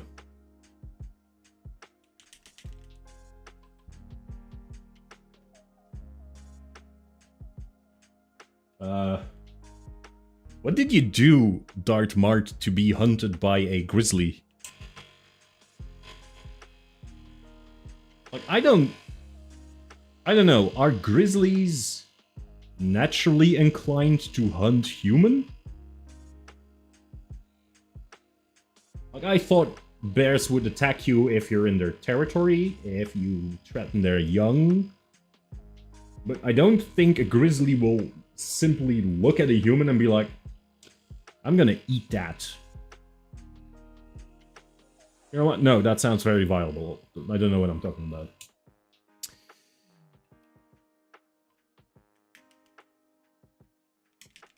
No, they actually killed themselves off by drifting too far from werebear society.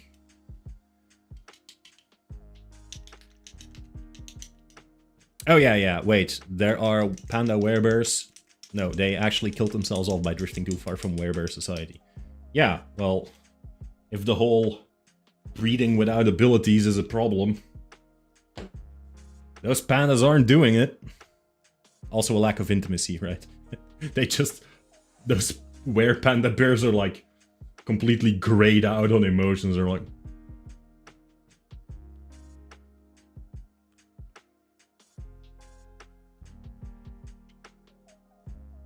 That's the only thing they do.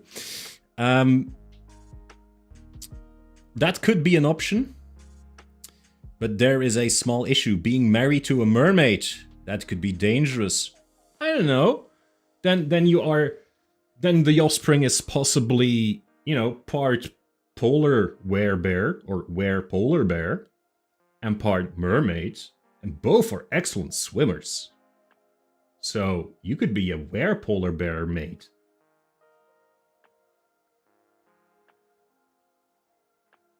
A sea bear. A polar mate. That was an excellent impression. staring off into the void and doing nothing but chewing on fucking eucalyptus. No, it's not eucalyptus. Bamboo is what I do.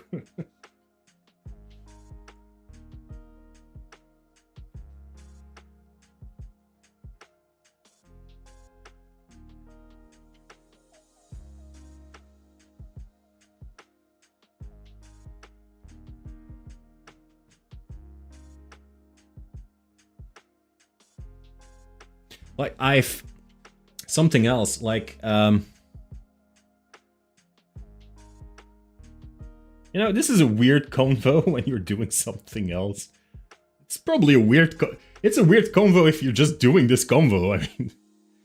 Like, I saw a TikTok, I'm sure everyone who's on social media has seen it by now, like this panda who was in a Chinese zoo, because where else do you find a fucking panda?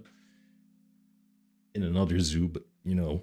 And the panda was like breaking its bamboo and was like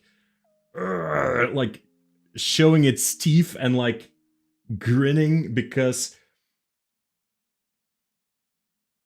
it didn't really need to do that, but it did that every time it was breaking a couple of bamboo sticks because it saw its handlers do that, because its handlers were just humans, and when they have to break bamboo, that's really tough, so they were like, "Arr!" to break the bamboo, and the panda thought, yeah, that's something you fucking have to do when you break bamboo. And it just shows its teeth every time it breaks bamboo, even though it doesn't have to do it, because it costs that thing no effort to actually break it. And I thought that was like, this is the fucking reason why you're extinct, because you can't do anything on your own. You have to copy something. Yep, the grizzly was just 800 pounds.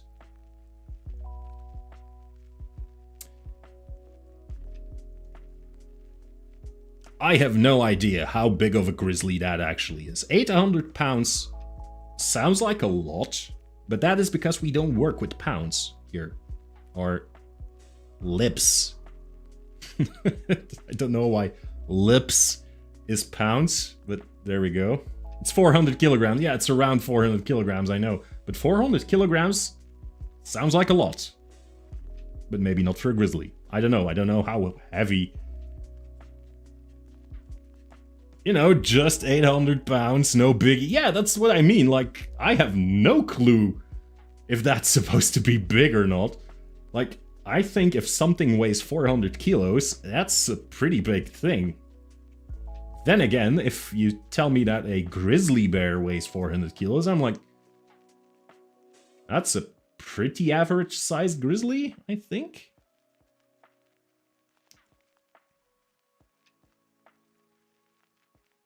We were hunting elk in Alaska to put meat in my friend's freezer. Oh, and probably because you were hunting elk, it was like, damn. There's food over there. I smell food. Let me go over there and see what those people are doing. And he was like, give me that elk.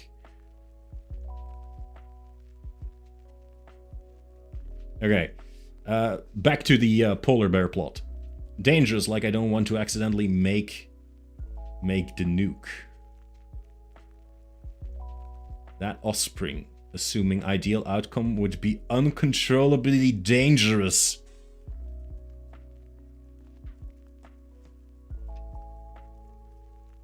Would it be, though?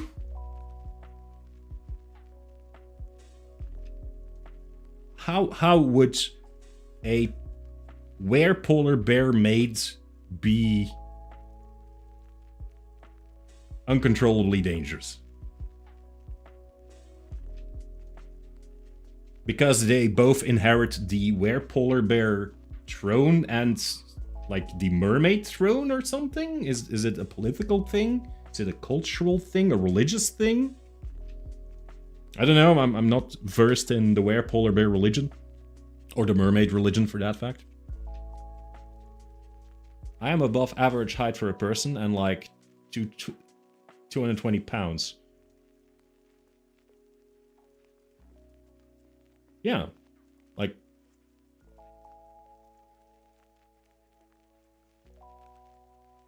Because it's a were-maid. Worst of both worlds. It's not the thing with the, hey, what if it's, like a centaur, no, a minotaur and a mermaid, and you just inherit both human halves, and you're just a man.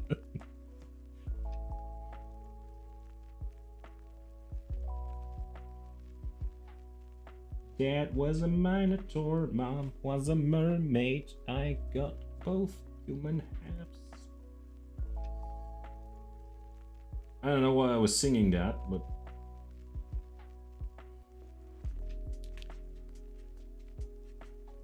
She won't listen to anybody. Yeah, it could very well be.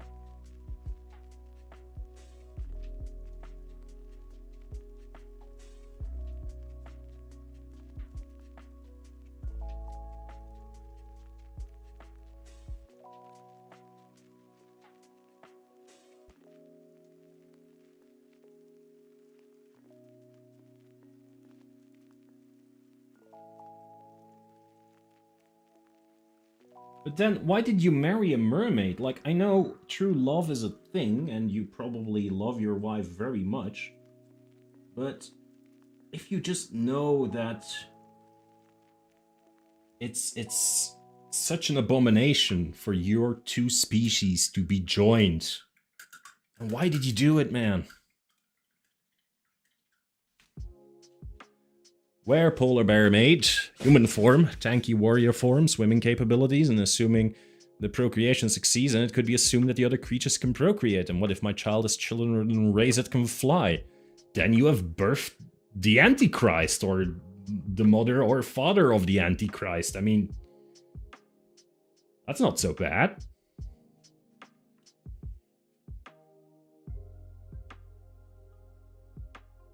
I guess worse things, I mean, what's bound to happen anyway. I mean, take a look around in the world. It's like the perfect moment for that.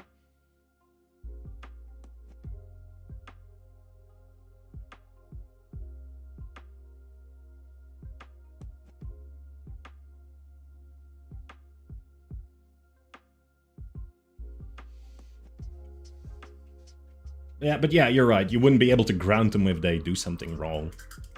A race, a species built to be one creature armies. Yeah.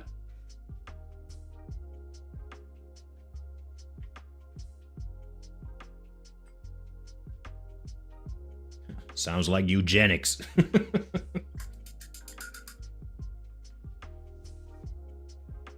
It's way better than all the trials with the super soldier serum in Marvel, I mean.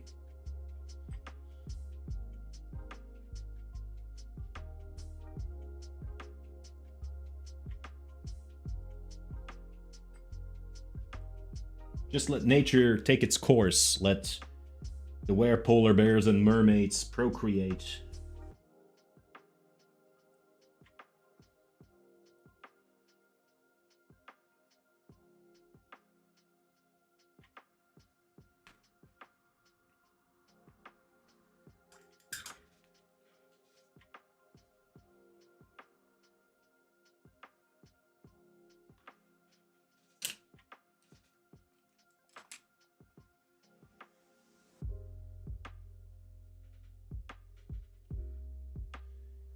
I'll be sure to send my children to you for the summer. Want the 3-year-old or the 16-year-old? Why not both? I mean, sure, I can keep them busy.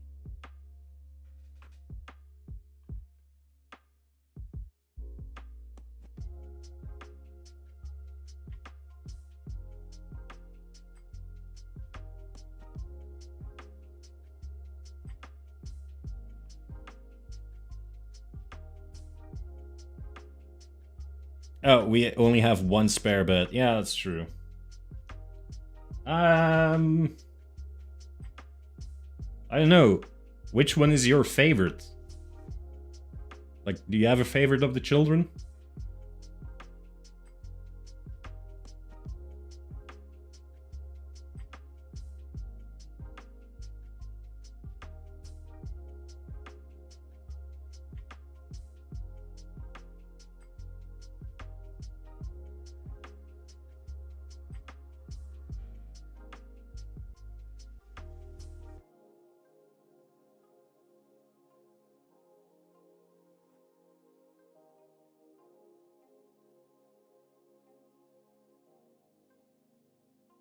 Oh, year 3 or year 16?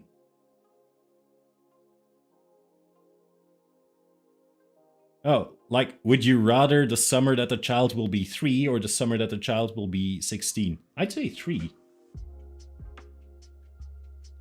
One child, not multiple. Yeah, very well. Like, I don't mind both, actually. Like, first, when they're 3-year-old, get to know them. And then 16, when they come back and they're like all in their moody teens, you can be like, hey, these are pictures from when you were 3 and you came to visit the first time. There you go.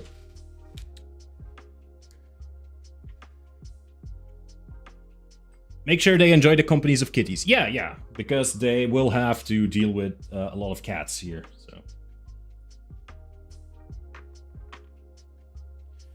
A crisis averted. My Tex-Mex wife almost forgot she wanted half the meat to be for tacos. Damn. I'm glad I didn't add all the Italian seasoning. You could put some Italian seasoning in tacos. Like, half of the seasoning is the same.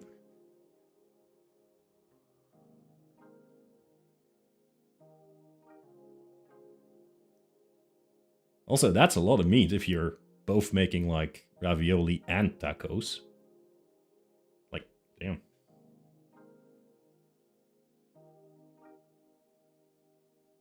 Man, now I really want to eat tacos. But I ate chili yesterday, so.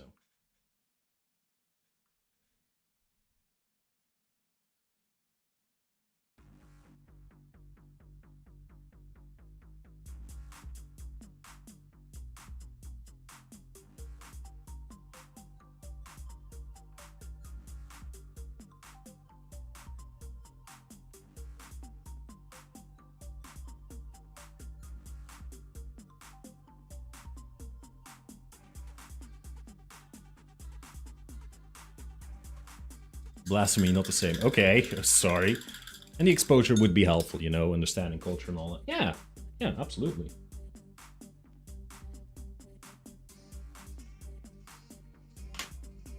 I'll take him on a tour of Belgium. From all the wonderful things.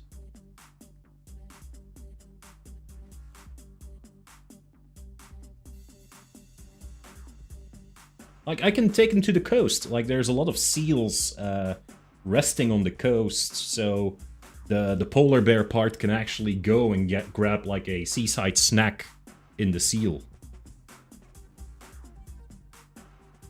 Sounds fun. Send cookies back with them? Sure. And some Belgian chocolates. Tacos no good place around here for tacos, but some good burrito places.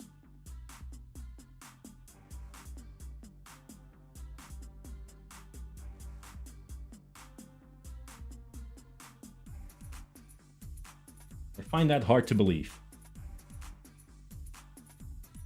Yes, that's what I find hard to believe.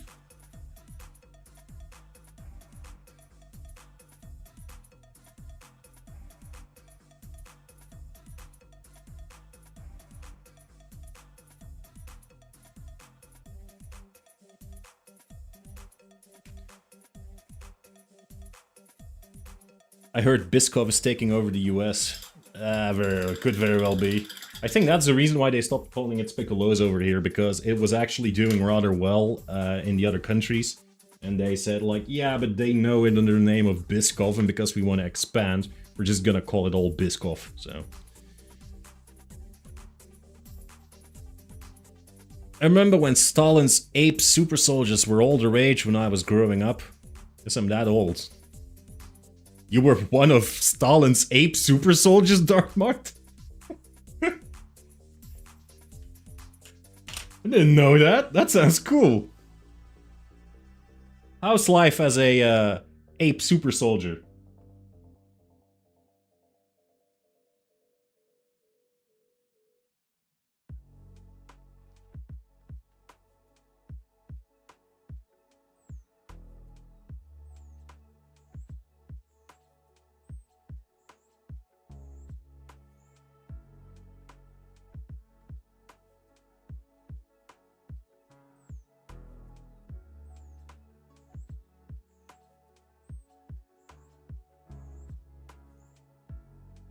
Also, I didn't know that Stalin made ape super soldiers. Like, sounds like a recipe for disaster. That sounds like every Resident Evil diary entry ever. Journal entry 1. I have experimented extensively on creating super soldiers based on rabbit gorillas. I have been poking them non-stop for maximum aggressiveness. Journal entry 2. It escaped. Shit. Like, that's the only thing that's gonna happen with that. I could imagine, but unfortunately I'm not American, so I don't know. Mermaid wife would love the chocolates. There you go.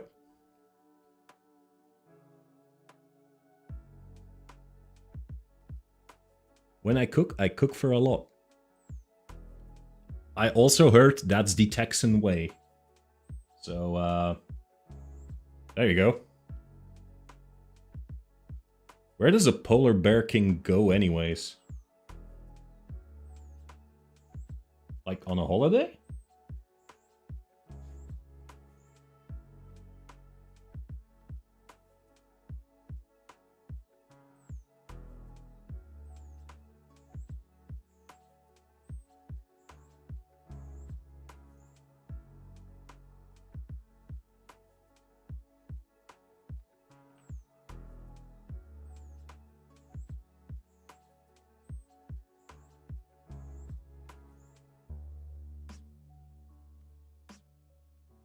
That looks horrible. Let's try that one again.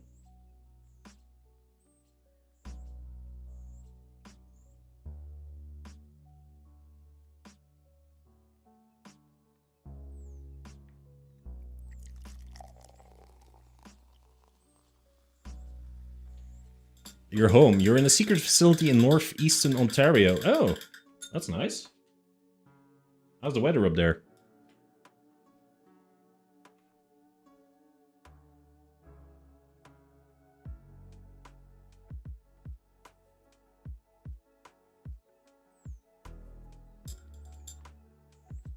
He found me and ripped my legs off. Mistakes were made. Yeah, that's To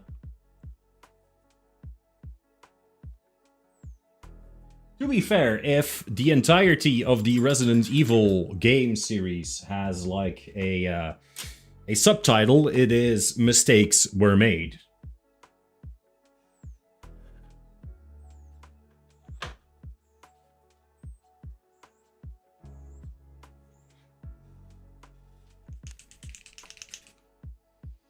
Ideal for if the zombies hit. Yeah, probably.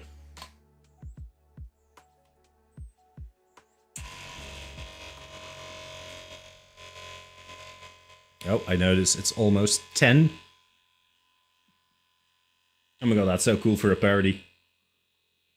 Yeah, it actually is.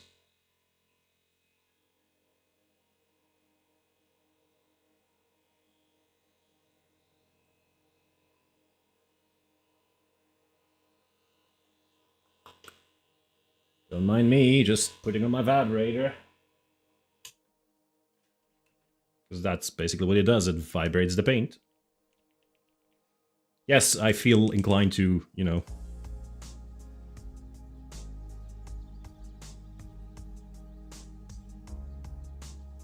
My last message was in response to your weather question. It's ideal for if the zombies hit. The weather? Because they'll freeze, I guess?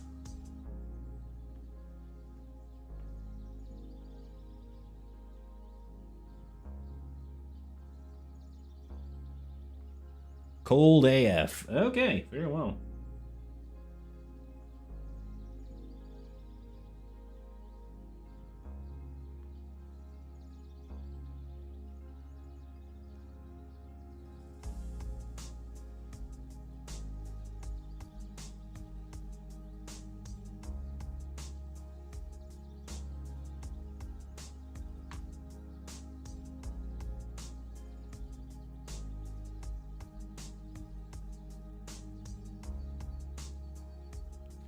I'm gonna make me some ramen.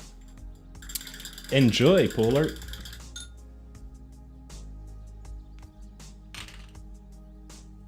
Ramen is great. Got some ramen for Custard Sire as well the other day. She likes to just eat some ramen as well.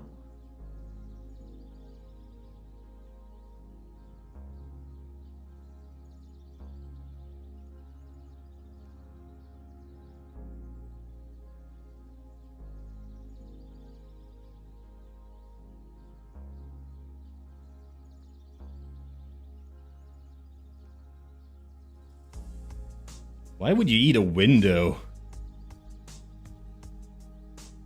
Yes, for those who don't know, ramen is also Dutch for windows.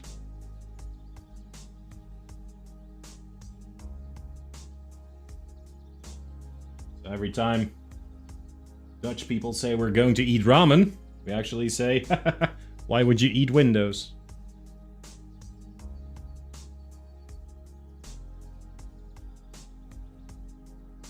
Because we're just comedic geniuses. Like,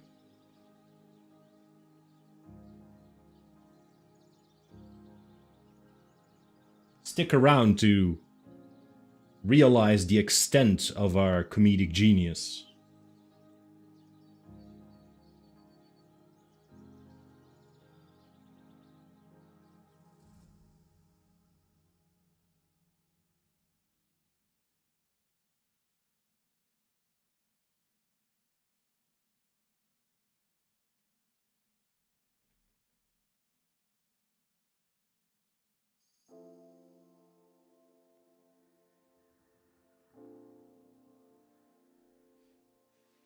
The Polar Bear King, Kvitebjorn Kong Valemon, okay, is a 1991 Norwegian film with puppet effects by Jim Henson's Creature Shop. That's cool. The credits identified as being adapted from a Norwegian folktale. Cool. I'm a cook in leftover sausage grease. Nice. Leftover sausage grease? Not a big sausage fan myself. So, it's just sausage grease on its own, it's not what I like.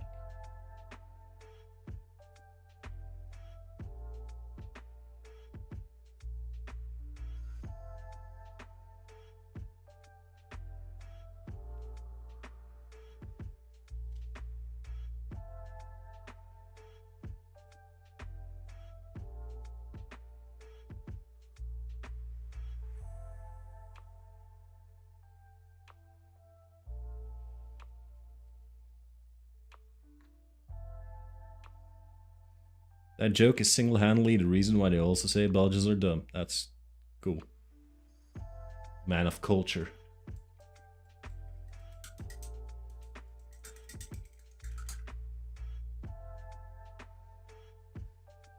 So, just to confirm, we all agree I attempt reproduction with wife, and if abominations are made, then take over the world? Yeah, sure. Go for it. I mean, sometimes life just hands you the keys to the kingdom. You just go for it. Like, if that's the hand you're dealt, go for it. If your future holds a place as the progenitor of the creatures, the monsters that eventually killed off humanity, just embrace it, man. Like, no point fighting it.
returned. Very well.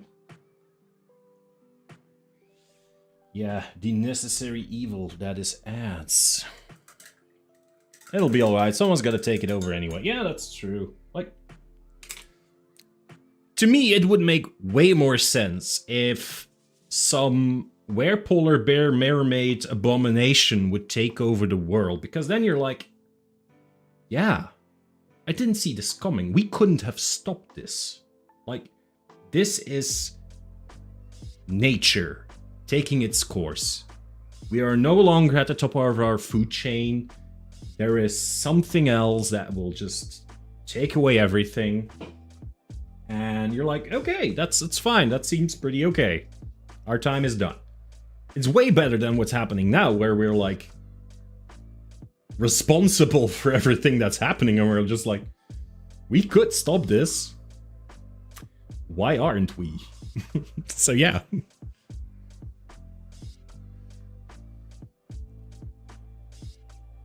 Might as well be family. That's true. At least it's fun. This may have to be multi-generational prep, though. We will need something that could fly at max speeds to suppress the rebellions.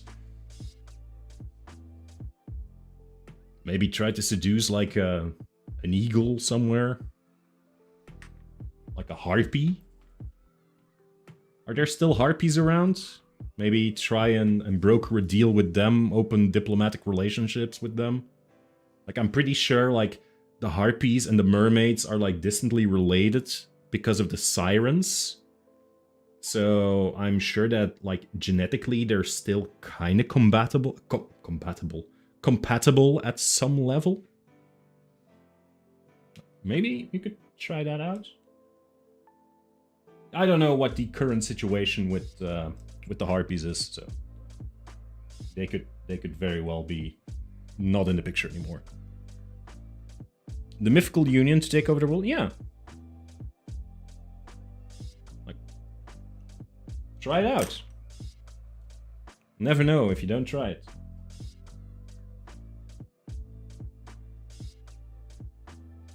Love it. 10. If abominations are made, there is no if about it. Yeah, it's a matter of when. I mean, this is gonna happen.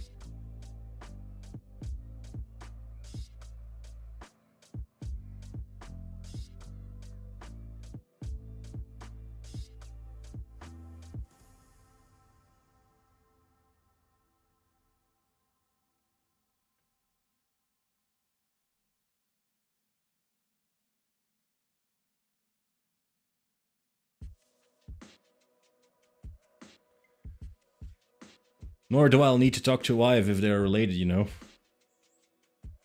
Yeah, it's true. Well, distantly related, I mean.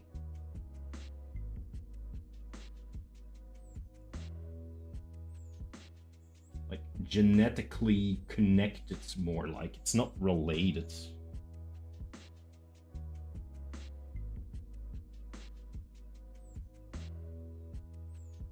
It's not like you're asking for her sister to become part of your marriage. I mean, oh, it's 10 o'clock. Okay. Yeah. Kind of forgot it. Yeah, I'll start winding down. Just give me a second. Putting some more dots on her dress.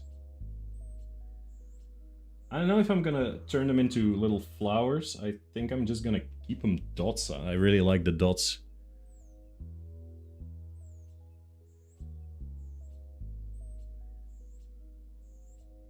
You start too much about the end of the world there with polar bear mate kids. And harpies, don't forget the harpies.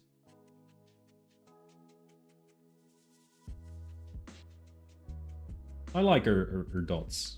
Yeah.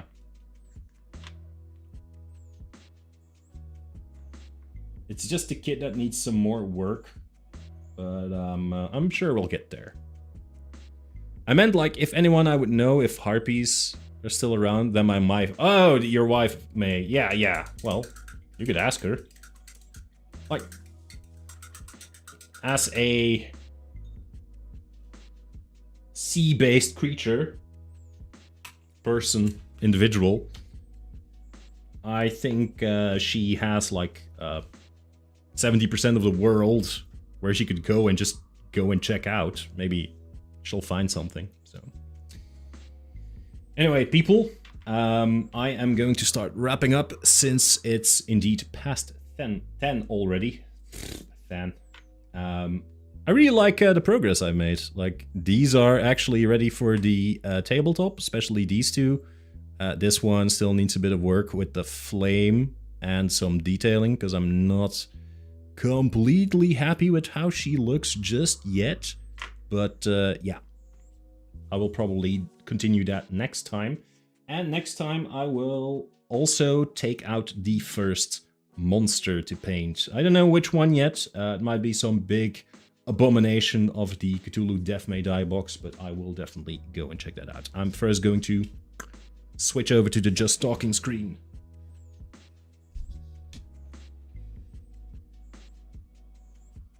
There we go. And I'm going to put my chat up here again. There. But I feel like to really create something powerful, we may need to rope in some Gorgons. Maybe Phoenix. Phoenix will definitely give your offspring some longevity. Like, not being able to get killed, yes. And a Gorgon, yeah, of course, because if you have a Gorgon, you basically have looks that could kill. Do the werebear. I don't think there's a werebear in Cthulhu Death May Die, so I'm not going to do the werebear. I do have a werebear mini, but I think Custard Sire painted it. And she painted it to look like Winnie the Pooh. And it came out pretty well, so yeah. But that's going to be it for me for tonight, guys. Thank you all for being here. Dartmart in YouTube, Custard Sire, Immortal Polar Bear King, Sazen, Invisible in Twitch, and Invisible also in YouTube for a second there. So if I forgot anyone else because you're just lurking, thank you for being here. Either way, I really appreciate it. And I look forward to streaming again next week. So on Sunday, you are still here in YouTube. Thank you very well. Thank you very well. Oh my god, I'm getting tired. Thank you very much. I'm no bot also, YouTube. Did YouTube say that you are a bot? Immortal Polar Bear King, thank you for joining. Thank you for following on Twitch. I hope to see you soon and we can continue the conversation. Maybe next time you will have talked to your wife and maybe she will have more information about the harpies or maybe some other mystical species that might help your offspring become even more of an abomination to our world. I'm really interested in that. But yeah, and I thought that the debate about dino titties was awkward. That debate was awkward. But, you know, just like this one, it's very educational. Also, that's a long while ago, the dino titties conversation. Like, damn.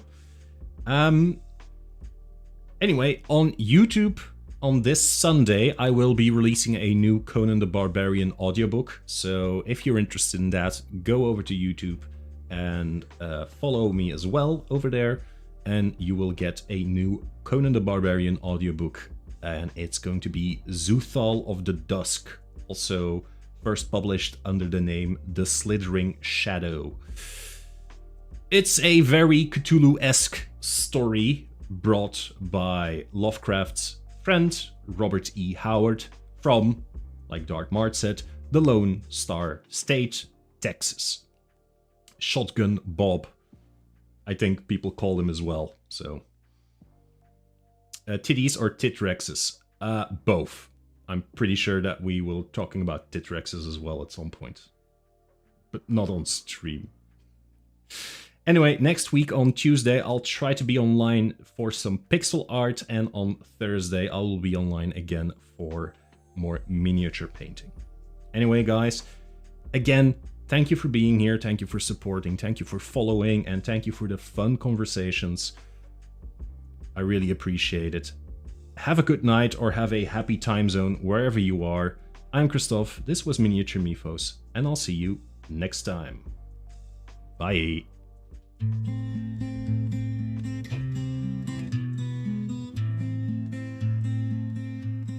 Welcome to the studio where colors come alive, where miniature worlds and ancient tales thrive. Brush in hand, we paint what's been untold, legends of the past in hue so bold. In the depths of lore, we shade the unknown, angels and demons, old gods overthrown. With brain matter beige, our heroes shine bright. At Miniature Mythos, where dreams take flight, exploring hidden lore, where tales ignite. Painted models, shining bright, every color shared, every story sworn. At Miniature Mythos, where legends are born.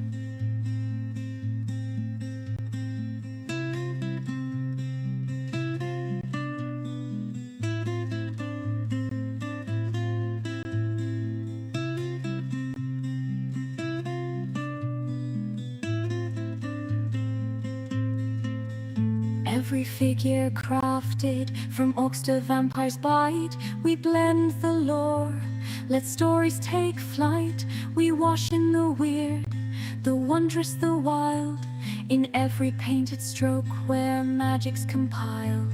Through realms unknown and mystical sights, our brush blends legends with epic fights.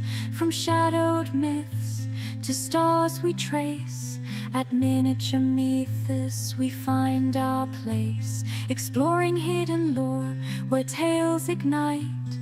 Painted models, shining bright, every color shared, every story sworn. At Miniature Mythos, where legends are born.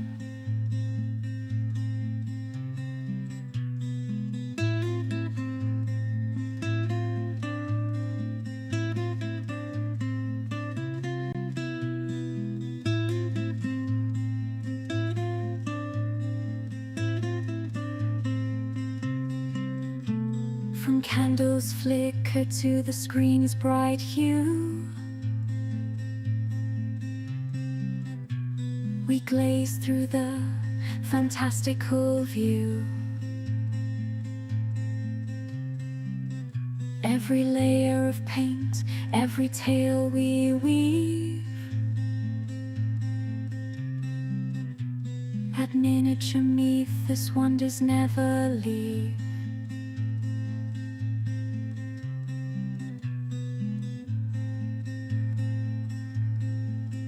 Join the quest through realms of light and shade.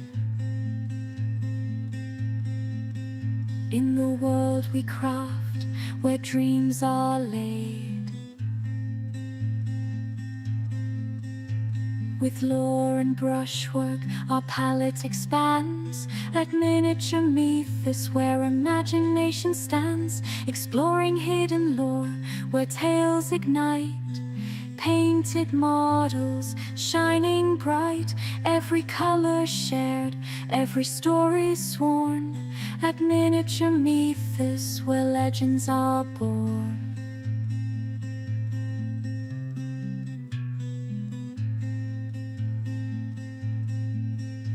So grab your brush, let legends unfold.